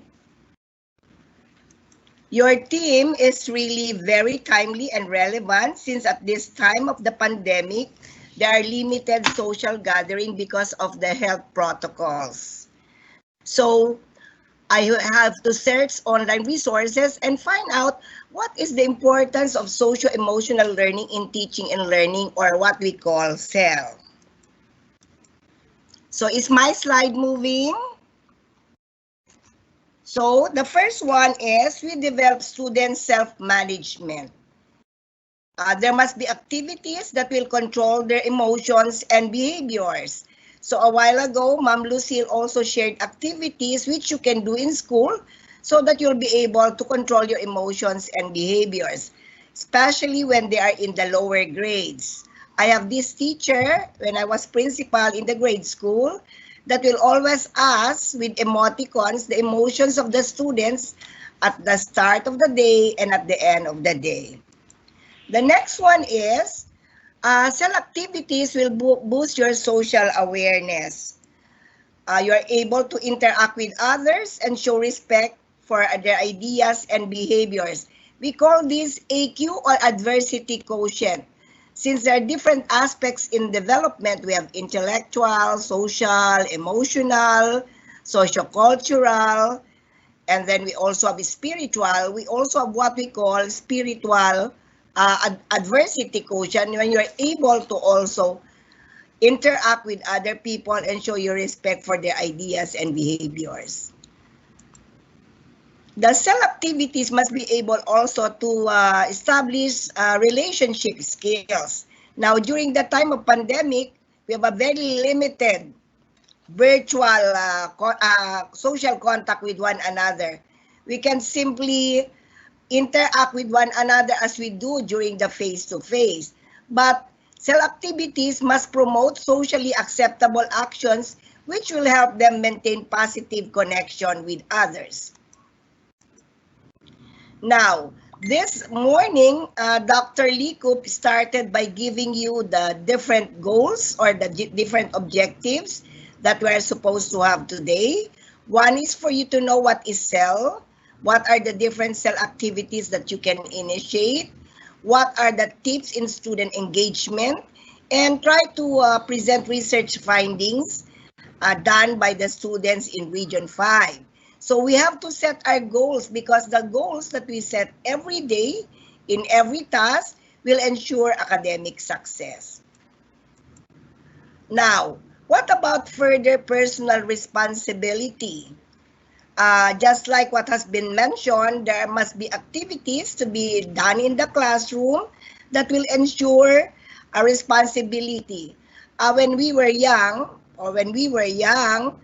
there were responsibilities given by our advisors or teachers, as cleaners, as board managers, where we have to erase the board.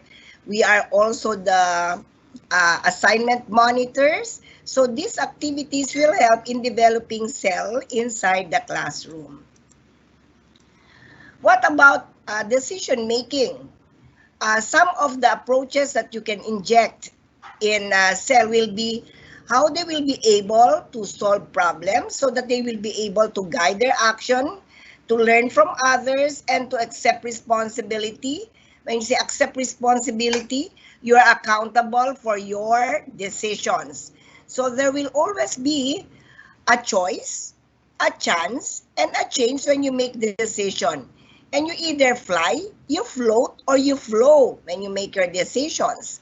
So I think it's best that as pre-service educators, you will have to give opportunities for your students to decide on their own. Make some choices and options. And they have to weigh the pros and cons, the merits and the demerits of a certain action that they need to make. What else? Why is cell also important? Well, it stimulates positive attitude.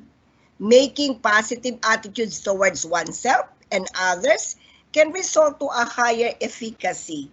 Just like in the class, we are doing so many interactions, no? As I was saying to my students, you interact with the teacher, you interact with your students, you interact with your instructional materials, and you also interact with the open online resources that are being used now. But just like what we said and what was mentioned by Dr. Bernal, the pandemic has brought not only problems but greater opportunities for learning. We always have to be positive in our attitude. The next one is it reinforces cell activities, reinforce optimistic thinking. So there is a feeling of hopefulness. Matatapos din tong pandemic na ito. Magkikita pa rin kayo ng mga kaklase mo. Kasi if you're going to have a negative thinking, then it will only lead to depression or stress or anxiety. We always have to always look at the brighter side of life. What is also the importance of cell? When we have cell activities or when we integrate cell activities in the classroom, it will yield better academic performance, better grades in school, and less truancy or absences in class. Why? Because your students feel a sense of belongingness every time they see their classmates, every time they see the teachers. So the moment they interact with the others, they will learn more and do more. What's next? So you improve your attitude and behavior. Why? Because there is greater motivation to learn, you have deeper commitments in school, and you have increased time devoted to schoolwork and better classroom behavior. When you have a sense of belongingness, when you are socially accepted, you always have a positive attitude and a positive behavior. Now, definitely, on the other side, it will decrease negative behaviors. Why? Because there will be less disruptions, there will be non-compliance and aggression, delinquent acts, and disciplinary referrals. Ma'am Lucille was saying about bullying. So if we have established our parameters in making a very good climate, a non-threatening, friendly, and safe environment in the class, definitely there will be no, the presence of bullying in class will be diminished or totally be eradicated.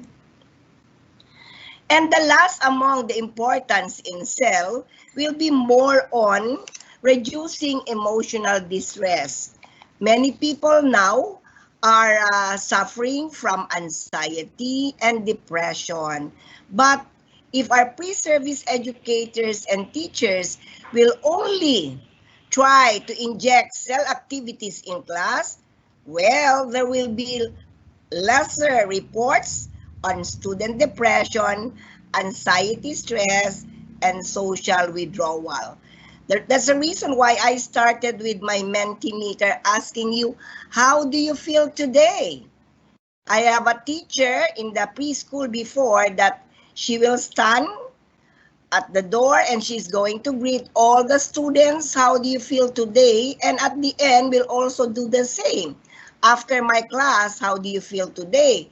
And if there are those who cannot understand the lesson, there will be a contact time or individual conference so that there will be less anxiety and depression. Now, how does it connect with student engagement? I'm going to make an acronym about student engagement, and it means the degree of attention. Look at the first word, attention, curiosity, interest, optimism, and passion that your students will show on the learning or in the process that they're being taught. So if you're able to get their attention, they're always in awe, listening to you. They are always curious, asking questions.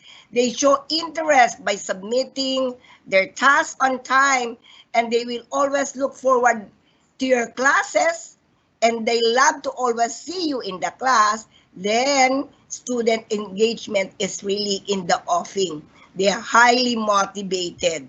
So you are not an ET in the class. They would like to always come and listen to you. Why? Because you are always there to guide them in every activity along the way. So please take note, student engagement is ACIOP.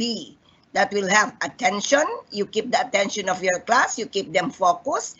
They're always eager to learn, curious of asking questions.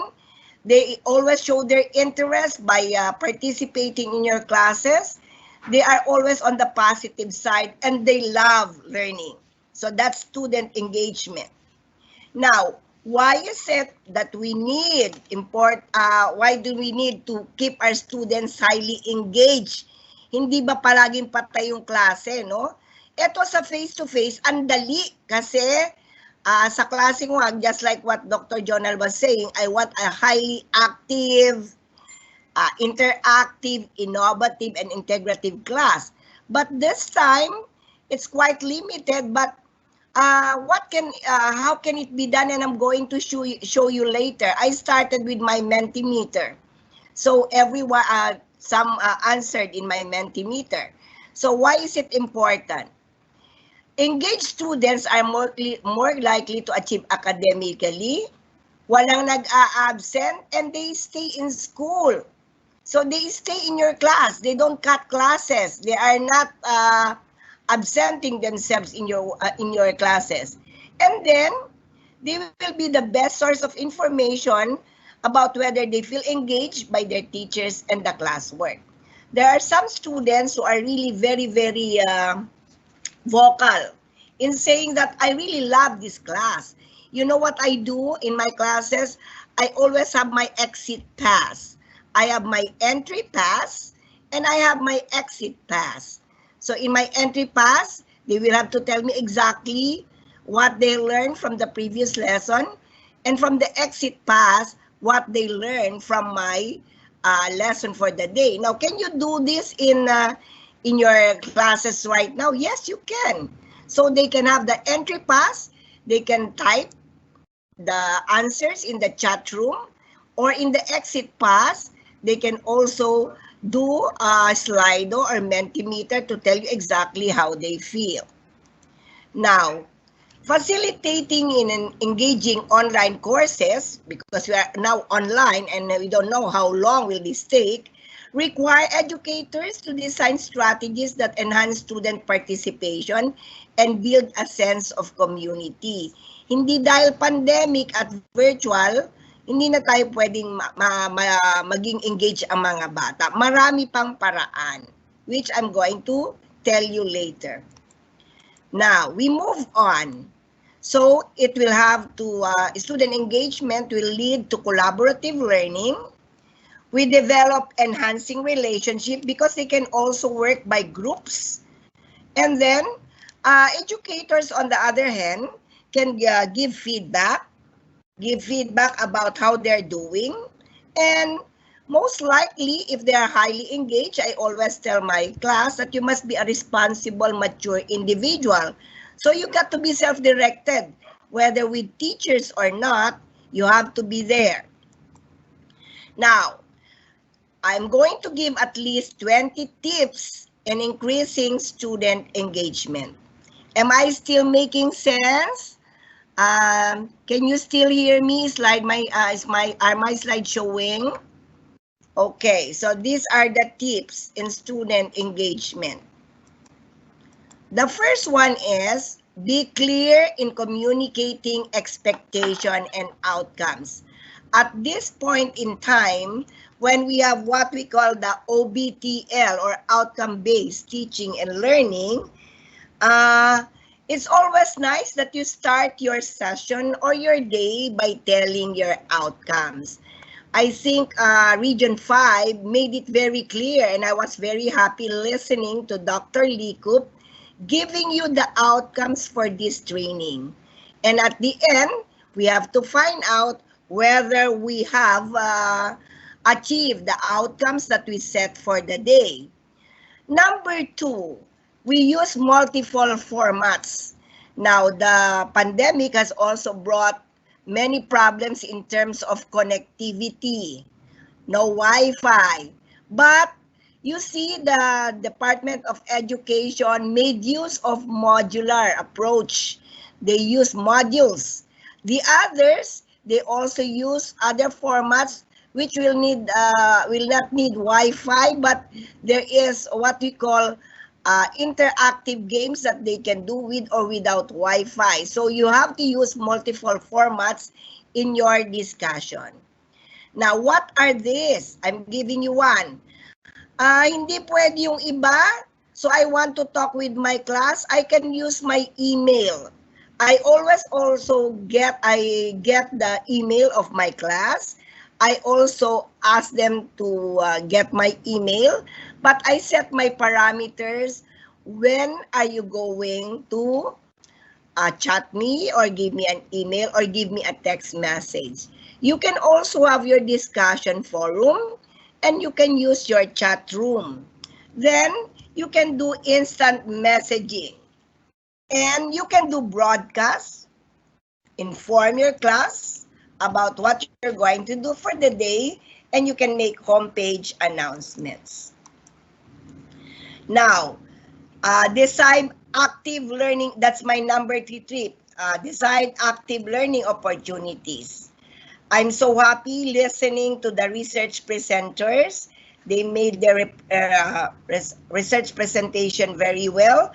But in our education today, one of the best ways that we can have are case studies, no? So we can have case studies, and this is what you call applied learning. Why? Because they conduct the case studies in order to also solve a problem. We can also conduct interviews. Sabihin nyo, ay virtual na, hindi na pwedeng mag-interview. Pwede pa rin yan. So group projects can also be done. So they have to see each other outside the classes and they can chat using their messenger or they can do Zoom or Google Meet so that they can make their group projects. The nicest one is more on hands-on learning. Maraming performance tasks. I have 7 grandchildren and all of them are on hands-on learning. I thought that it couldn't be done, but the pandemic made us realize that we can so be creative and innovative. And then we can do gathering and analyzing local data. So even though it's virtual, we can still do this. Then, what else can you do? Ito ang maganda. Immediate responses to discussion points and email questions. Mahirap itong gawin pero ginagawa ko. And I do hope all the rest are doing this. Now, to keep your students always moving, you always have to give immediate feedback and responses. I am fan of writing love letters to my class. When you say love letters, letters of affirmation, and I always answer their questions so that you will be able to see how far they have gone. So, but always and ever, as I have said, you set your guidelines kasi may mga batang nagtatanong lang na assignment, sinabi mo na yan. So I always tell my class, I'm giving you my cell phone number, but you're going to use that only for 2 things. One is for me to know why you were absent in my class, and another thing is for you to tell me exactly why you are absent, and another one is for me to also communicate with you. But other than that, you're going to ask me about your assignment, then you have to look at your chat room, or you look at your notes so that you'll be able to see what is the assignment for the day. Then, the feedback must be detailed and positive. Huwag niyo lalagay palaging no assignment. O, di ba? Tapos lalagay niyo pampulang-pula yung notebook. It cannot be done. So, I like the way you answered your assignment today. However, you can still work on this. So, it's always positive in nature, especially now that you cannot see them face to face. Always make use of positive notes and positive information or positive affirmation. Number 5, okay. So we always have two kinds of assessment, the traditional and authentic assessment. But you see, we also have to ask our students to assess themselves. So if there is what we call teacher assessment, when your faculty members are assessing you, you also have your peer assessment when your peers are the ones assessing you. But this time, you also have to assess yourselves. And what are they going to do? Sabi nga natin dito, the spirit or the sense of accountability and all the things that you're doing. So what is that? You grade your own discussion points. But you see, there are always rubric presented when you grade your discussion points. And then you provide your input for your grade and justify why I deserve this grade. And then you create pieces of evidence or learning evidence or artifacts sa again, tawag ata, means of verification or modes of verification. Now, use synchronous strategies. So when say synchronous, you are there at the same time. So what do you do in spiderweb discussion? You answer the question independently at home, maybe, or during your free time. And what are you going to do? You're going to share your responses at the start of the discussion. Then, you use your chat room to check for understanding. And other teachers are using the PLIF classroom, no? So when we say PLIF classroom, so that there will be more contact time with the students, what do they do? The teachers will give the PowerPoint presentation, the modules, the reading materials in advance. The students will have to read extensively, but when they come to their class, whether face-to-face or virtual, there will be more time in the discussion part rather than, or the activities, rather than discussion of the salient points. Number 6, okay, we're nearing. So, what are the other synchronous strategies? Isn't it in the face-to-face, we also have what we call the think, pair, and share. Now, you might ask me, paano mag-think, pair, and share kung wala naman kami doon? Then, you can do that outside classes. You try to assign 2 people to pair, and they will have to share at the start of the class. You also have what you call, for those who are quite passive, they have to think about their thoughts and ideas, they have to write it, and they share it in class.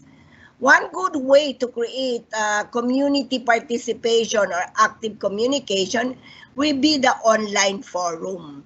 So you can assign panelists or discussants, and they will have to be the one to discuss in class rather than you always talking in the class.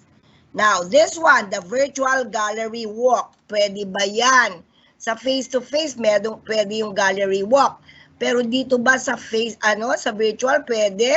Pwede. Now, you create your gallery walk, present that online, and they will have to critique. It's based on the objective that you set. Gallery walk can be in the form of pictures, picture analysis.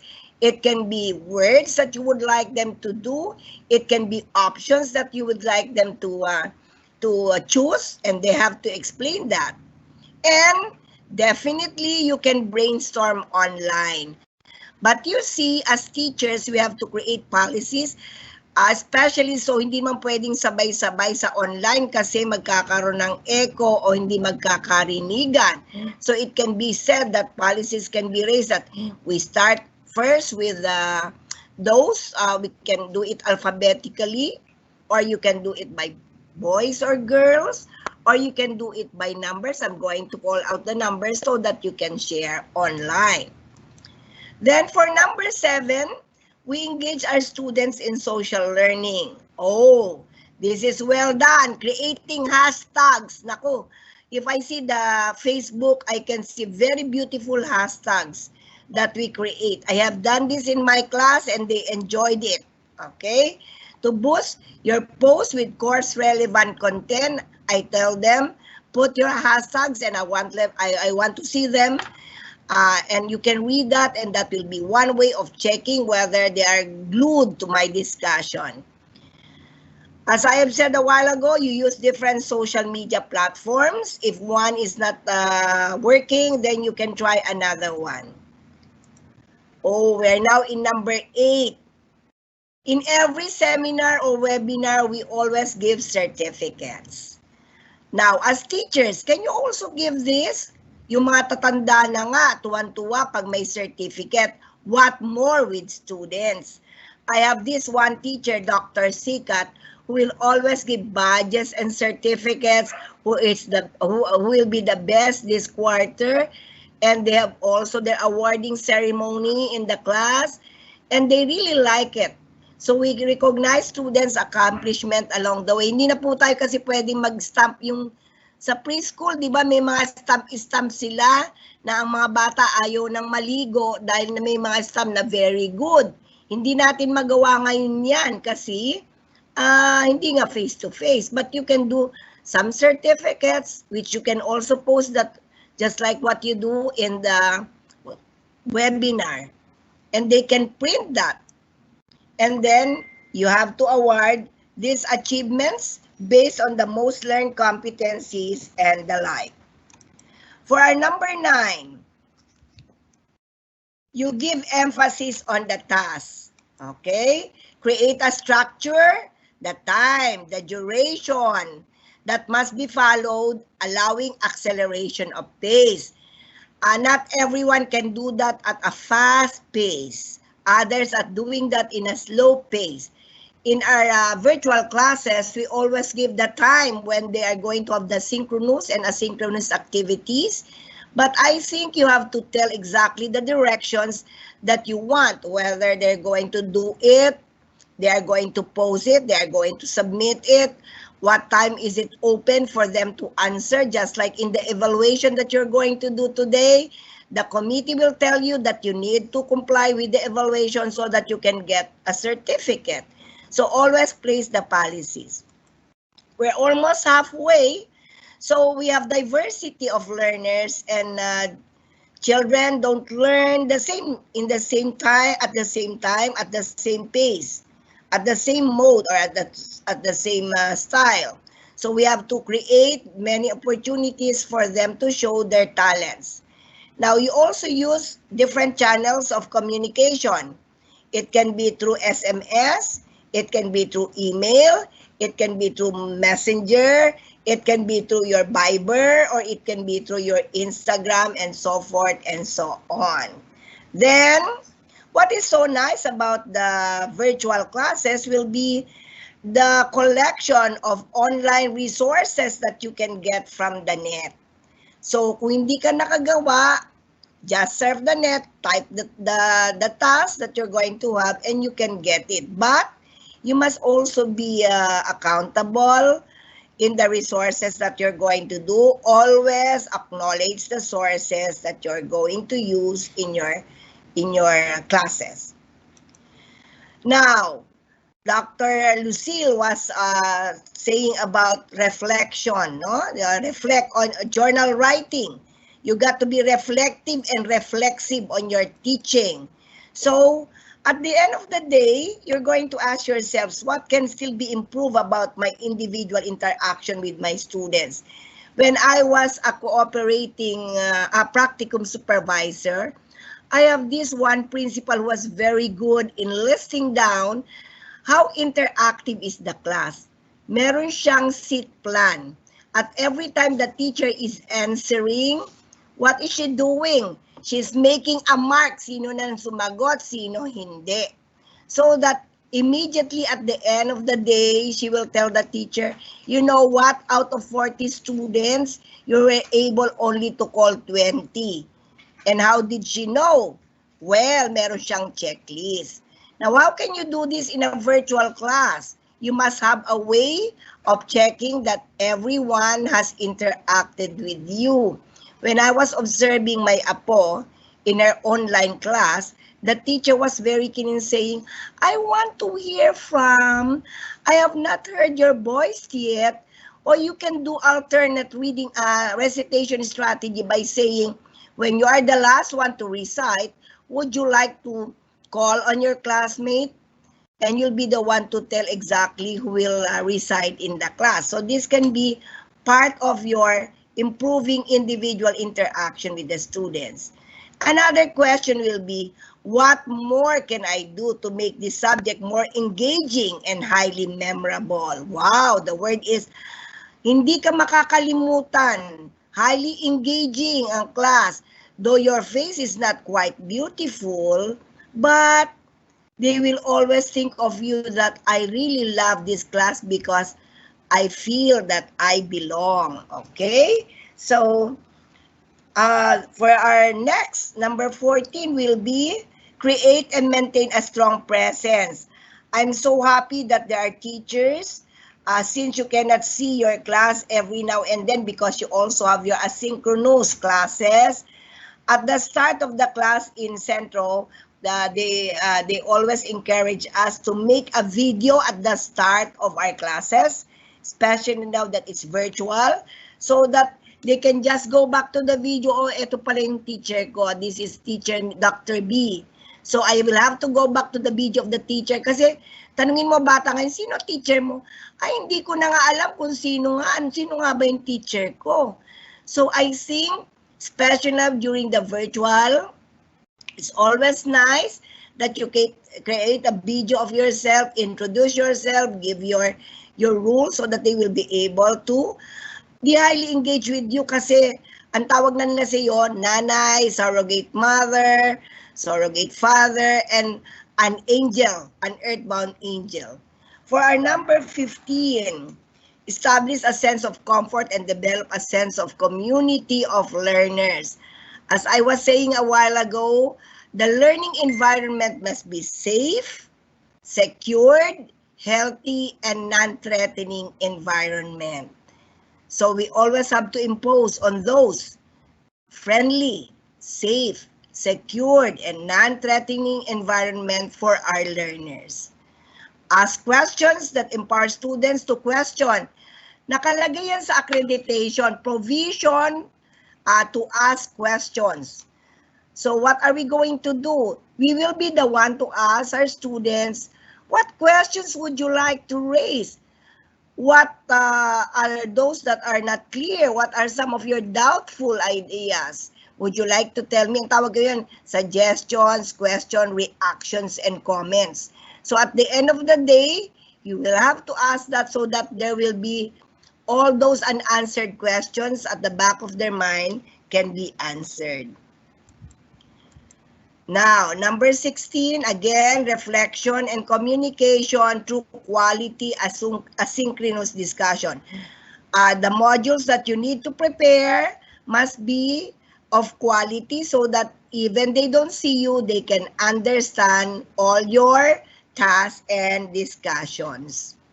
Then, have a good sense of balance and being active facilitator and an active observer in your class. May mga teacher na very keen on this, no? Talagang parang ang mata nila nakakalat. So very keen in observing. Now, we have to be keen kasi nakikita lang natin kalahating para tayong mga aswang, kalahating katawan lang, no? So we have to be keen if the others are still listening or glued to us. Now, regularly check links, resources, modules, and activities. So as teachers, you need to check on this because there might be unanswered questions, there might be unanswered tasks, or there might be a feeling of depression because they cannot connect to the connectivity. Now, at the same time, just like what we have right now, Wi-Fi connectivity might not be so good, the unexpected, and we got to be flexible in the things that we're doing. So just like when we started in the rehearsal, we said that if someone cannot be seen, cannot be heard, then there are alternates so that they will be able to come in. And the last but not the least, for my 20 tips before I do some wrapping because of the short story that I'm going to have, inform your students where to go for technical support. So I think all the universities and schools, they already inform their students where to go. There is a 24/7 technical support. Just like in our university, parang hindi na natutulog ang aming learning management group because all questions always pop into that chat box. All right, so am I still heard, Dr. Felina? So there are the carrot, the bean. You put 3 pots of water over the fire. In the first pot, you put some carrots. So this is a story, and try to relate yourself. In the second pot, you put in some eggs. On the third pot, you put some coffee beans that have been grounded into coffee powder.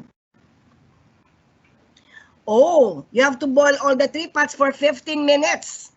And try to see, you take out what you put in.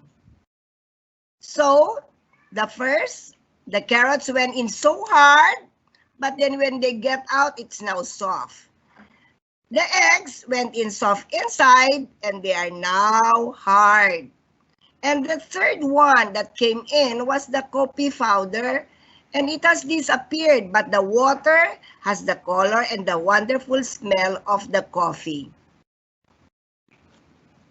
Now, let's find out. Now, think about your life, especially now at this pandemic. Life is not always easy. Life is not always comfortable. Sometimes our life is very hard. Now, try to see, things don't happen like we wish. People don't treat us like we hope. We work very hard, but sometimes you get very few results. What happens when you face difficulties? Now, go back to the pots. The boiling water is like the problems of life. We can be like the carrots. We go in tough and strong, but we come out very soft and weak. Carrot ka ba? Or are you the egg? I'll go to the previous slide. Are you the egg? Oh, it's not working anymore. May I ask somebody to put in my slide there because it's not moving anymore? Okay. We can be like the carrots. We go in tough and strong. We come out soft and weak. It's not moving. Or are we like the egg that came in so hard and came out soft? Or the coffee bean?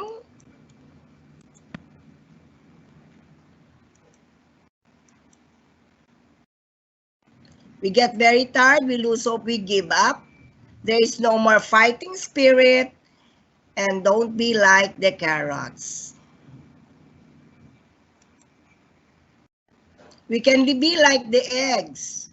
We start with a soft and sensitive heart. We end up very hard and unfeeling inside.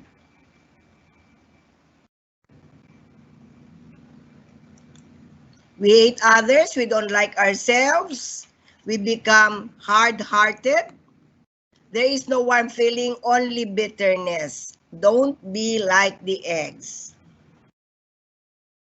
We can be like the coffee beans. The water does not change the coffee powder changes the water.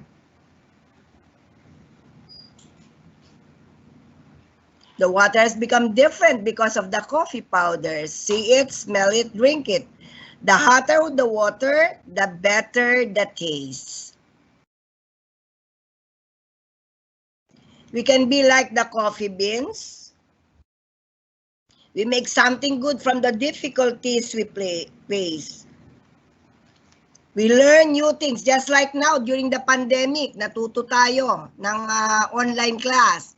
We have new knowledge, we have new skills, new abilities. We grow in experience, we grow because of this pandemic. Now, we make the world around us better. Why? Because we became resilient, we become flexible. To succeed, we must try and try again. We must believe in what we're doing. We must not give up. We must be patient. We must keep pushing these difficulties, problems, and we got to handle them with care. We are like Superman. We're going to be tough and strong. Problems and difficulties give us the chance to become stronger, better, and tougher. What are we like when things do not go well? Are we like the carrot? Carrot ka ba? O ikaw ba ang egg? O ikaw ang coffee bean? Sagutin mo yan, mag-reflect ka. Oh, you got to be like the coffee bean. Remember these things. Happy and engaged students learn more, do more, and work more. Would you, on your virtual desk, would you like to say, remember, happy and engaged students learn more, do more, and work more. So, my dear teachers, we got to be a highly engaged educator. And these are the references that I have for this talk. So I would like to thank everyone for being with me today, for allowing me to share my thoughts, about this. So you may now remove and unshare my screen. And thank you so much, Region 5, for allowing me to talk on this gathering today. Marami pong salamat. God bless. Be a blessing to everyone. Thank you. Wow. There is no doubt in my mind that your thoughts insightful and inspiring, Dr. Mila. Your words will surely guide our attendees as they thread a new path in their lives, this time with renewed vigor and confidence. If we only practice social and emotional learning, I think we can help develop students or veer students away from becoming social and emotional bonsais. Intellectual bonsais, I mean. Again, my sincere thank you. And as our token, we will be awarding a certificate of commendation. The certificate reads, Philippine Association for Teachers and Educators, PAFTE Incorporated, Bicol Chapter presents this certificate of commendation to Dr. Milagros Lim Borabo, Vice President for Luzon, PAFTE National, for generously sharing her invaluable knowledge, precious time, and wealth of experience, and unparalleled expertise as resource speaker during the 2021 Bicol Regional Student Teachers Congress with the theme Weaving Social Emotional Learning Skills in the New Normal Classroom, held on March 26, 2021 via Microsoft Teams. Given this 26th day of March 2021 at Hotel Inigo, Legazpi City, Philippines. Signed, Dr. Nora L. Licop, Chair, PACTE 5. Thank you, Virtual- PACTE 5. Marami pong salamat. Diyos mabalos. Okay, thank you again, Dr. Mila.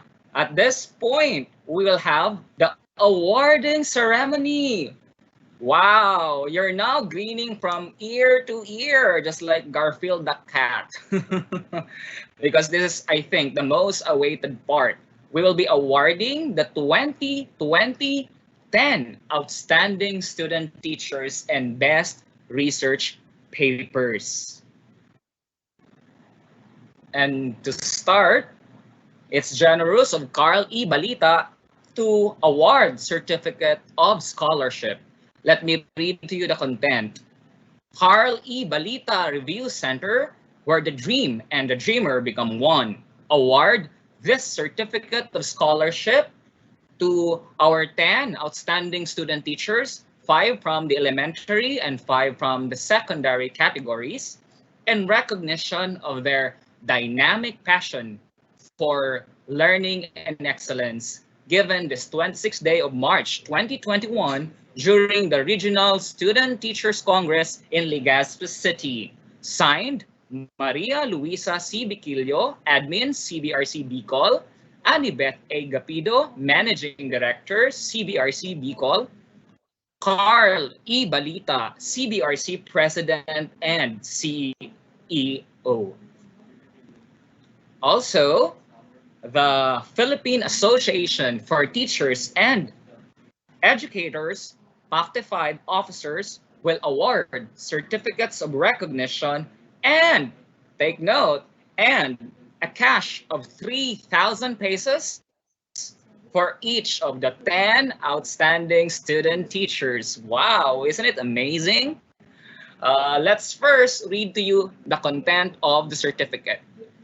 Philippine Association for Teachers and Educators, PACTE Incorporated, Bicol Chapter, presents the Certificate of Recognition to our best research presenters for their exemplary performance as, our TOST awardees for their exemplary performance as winners during the 2020 search for 10 outstanding student teachers awarded during the 2021 Bicol Regional Student Teachers Congress with the theme Weaving Social Emotional Learning Skills into the New Normal Classroom, held on March 26, 2021 via Microsoft Teams, given this 26th day of March 2021 at Hotel Inigo, Legazpi City. Signed, Dr. Nelly A. Ditera, Chair,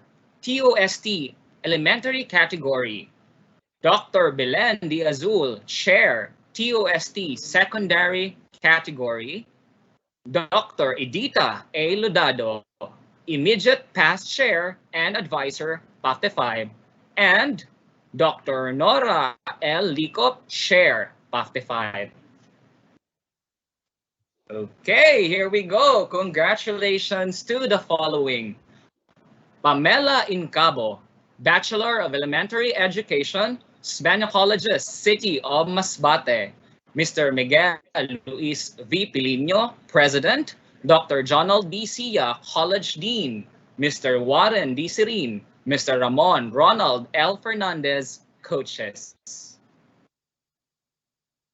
Eliza B. Becchio, Bachelor of Elementary Education, San Jose Community College, Malilipot, Albay. Dr. Teresa G. Bustamante, President. Dr. Maria Isabel P. Gabito, College Dean. Mr. Glenn B. Bertilio, Coach. Jomabel Amor C. Abujero, Bachelor of Elementary Education, Central Bicol State University of Agriculture, Sipukot, Camarines Sur, Dr. Alberto N. Naperi, President, Dr. Ana Maria A. Bonito, College Dean, Professor Imelda M. Ablao, Coach. We also have Ronald P. Salo, Bachelor of Elementary Education, Camarines Norte State College, DAET, Camarines Norte. Dr. Rusty G. Abanto, President. Dr. Jennifer S. Rubio, College Dean. Mr. John Paul M. Castillo, Coach. And Chian Joy D. Busangilan, Bachelor of Elementary Education, Santa Elena, Camarines Norte College, Incorporated. Santa Elena, Camarines Norte. Dr. Nolly D. Bayani, President. Dr. Telesforo Enumerable, College Dean, and Dr. Ida R. David, Coach. Moving on to the secondary category, we have Cheryl Grace B. Pascual from the University of St. Anthony, Irigas City, Camarines Sur. Attorney Santiago D. Ortega Jr., President. Dr. Arlene O. Monsalve, College Dean. Mr. Christian I. Lamud, Coach. We also have Marlon V. Guerrero, Bachelor of Secondary Education, major in Biological Science, Camarines Norte State College, DAET, Camarines Norte. Dr. Rusty G. Abanto, President. Dr. Jennifer S. Rubio, College Dean, and Miss Iris H. Ibonia, Coach. Moving on, we have Catherine Joy, Doctor of Secondary Education, major in English, from San Jose Community College, Malilipot, Albay. Dr. Teresa G. Bustamante, President. Dr. Maria Isabel P. Gabito, College Dean, and Mr. Glenn B. Bertilio, Coach. Normuel E. Dumalaon, Bachelor of Secondary Education, major in English, from the Lewis College, Sorsogon City. Attorney Loida Nicholas Lewis, President. Dr. Belen D. Azul, College Dean, and Miss Thelma D. Bubis, Coach. Following, we have James Carlo P. Frias, Bachelor of Secondary Education, major in Biological Science, from Central Bicol State University of Agriculture, Sipukot, Camarines Sur. Dr. Alberto N. Naperi, President. Dr. Ana Maria A. Bonito, College Dean, and Professor Evangelina C. Pamada, Coach. Congratulations to all the winners of Bicol 2020. This time, we will award the Certificate of Recognition for the Research Paper Competition. I know you're all excited, so let me now name to you the winners. By reading the content, Philippine Association for Teachers and Educators, PAFTE Incorporated, Bicol Chapter, presents the Certificate of Recognition to, this is the heartbeat moment, to Arlo G. Sakay from University of St. Anthony, Irigas City. Third place in the research paper competition during the 2021 Bicol Regional Student Teachers Congress with the theme Weaving Social Emotional Learning Skills into the New Normal Classroom, held on March 26, 2021 via Microsoft Teams. Given this 26th day of March at Hotel Inigo, Legazpi City, Philippines. Signed, Dr. Edita A. Lodado, Immediate Task Chair and Advisor, PAFTE 5, and Dr. Nora L. Licop, Chair, PAFTE 5. And let's award the second place to Josebel P. Sawale from Libon Community College, Libon, Albay. Second place again for research paper competition. And, okay, our first place is, okay, to Claudine A. Torrero from the University of Nueva Cáceres, Naga City. Congratulations for bagging the awards for the research paper competition. And if my memory tells me correctly, our winners will receive the following cash prizes or incentives. For the best research, for the third place, the amount is 1,000 pesos. For the second place, it's 1,500 pesos. And for the first place, it's 2,000 pesos. Wow, congratulations.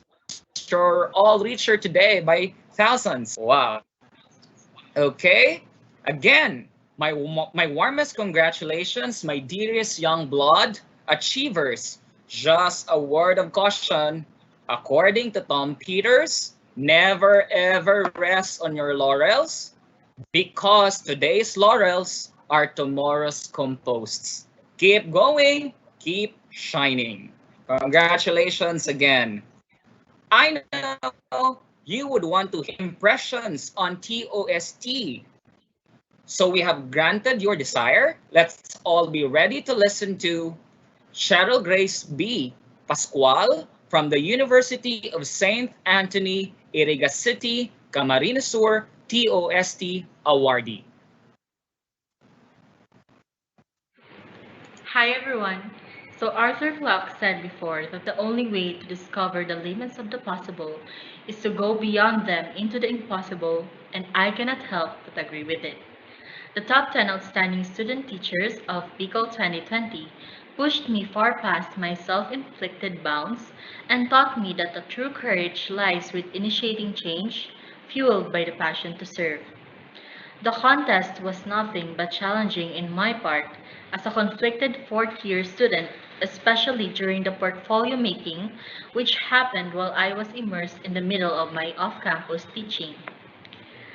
The caliber of the skills and talent of my co-contenders and the presence of the PAFTE members during our interview and demonstration teaching proper at the University of Northeastern Philippines pressured me more with the weight and expectations that come with representing my university and fighting against all odds to the fullest of my capability. But I guess it is true when they say that diamonds are formed under pressure. I would like to extend my gratitude to PAFTE, CHED, the host university, my university, family, and friends for making the journey and the destination brighter with all their support, love, and effort. Congratulations to all awardees and finalists of Top 10 Outstanding Student Teachers of Bicol 2020. This is barely the end, but is the beginning of another journey.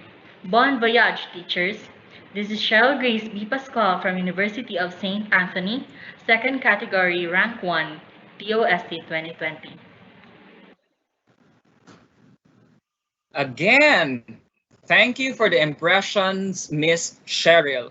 Of course, the success of this webinar would not materialize had it not been for the various contributions of different individuals. So, to properly acknowledge and offer a word of thanks, may I introduce Dr. Lily A. Vidal, Dean, College of Education, University of Nueva Cáceres, Auditor, PAFTE 5, for the closing remarks and word of thanks.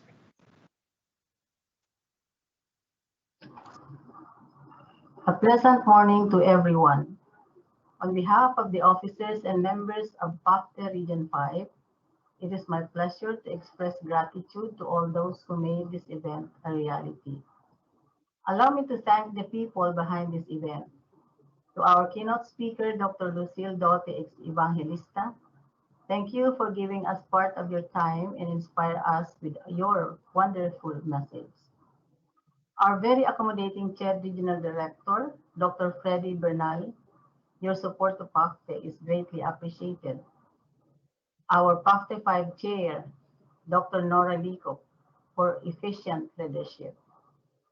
Vice President for Luzon PAFTE Nacional, Dr. Milagros Borabo, for taking time out from your busy personal and professional schedules and for continuously journeying with PAFTE Bicol.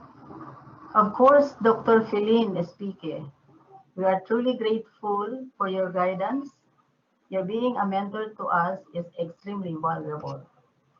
Dr. Ana Miranya, for her generosity in providing the technology for this event. To all awardees, you all did a great job. And all the participants who have been there throughout the sessions, your presence have shown that we all want a better tomorrow for everyone. Our ever committed sponsor, Lorimal Publishing, we thank you for continuously helping PAFTE in all its events. Sir Brian, for this dedication and patience in providing us with a technical assistance. Most of all, thank you to Almighty God, who always showers us with blessings. May we continue to be strong and visionary for a better, normal, and nurturing future. I hope that the learning that you were able to acquire would be planted in your hearts and minds and allow it to bloom and be seen in your actions. Let us keep the fire burning until it spread and become a wildfire of intellectual influence. Thank you. Wow, a round of applause to PAFTE National, to Ma'am Feline, Ma'am Ila, Ma'am Jan. 65 family, I'm seeing you all, sending you all my hugs and my love. It has been said that everything begins and ends with God. At this juncture, we will now have the closing prayer to be led by Dr. Ana E. Miranya, Vice President for Academic Affairs, Central Bicol State University of Agriculture, PRO, PAFTE 5. Let us put ourselves in the presence of the Lord. In the name of the Father, and of the Son, and of the Holy Spirit. Amen. O gracious God, with hearts full of trust and confidence in your love, we offer to you our praises and prayers. We thank you for giving us your Son Jesus in order to show us the way to faith, hope, and love. Through him, you never cease to remind us of the value of his suffering and death on that cross, through which we'll only be able to experience true joy and fulfillment. We thank you for Jesus, who throughout all time strengthens us to carry also our daily crosses and trials as sure ways to your kingdom. As we come to the end of the 2021 Bicol Regional Student Teachers Congress, weaving social emotional learning skills into the new normal classroom, in answer to the challenges of the global crisis, we ask even more for your blessing. Guide us, strengthen us, and grant us your divine assistance in realizing all our efforts into completion for the service of your people. We thank particularly those who imparted their inspirations and wisdom to us today, the program organizers, and those in charge of technical assistance. Bless them with your peace and continue using them for the service of your people. While we are a bit more remote and distant from one another, we are never remote from you, O God, and that you always here with us and uniting us. May this event be an avenue of stronger connectedness and understanding among ourselves. Let us prudently make use of your gifts of knowledge and wisdom in spreading the gospel of your kingdom. Protect all of us, Lord, in everything that we do, and through you, may everything be happily ended. Through Christ our Lord. Amen. In the name of the Father, and of the Son, and of the Holy Spirit. Amen.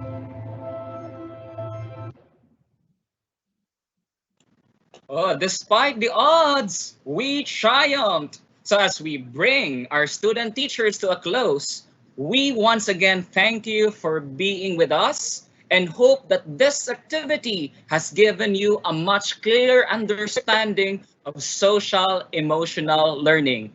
This has been your Master of Ceremony, Ronald Sia. We will see you next time.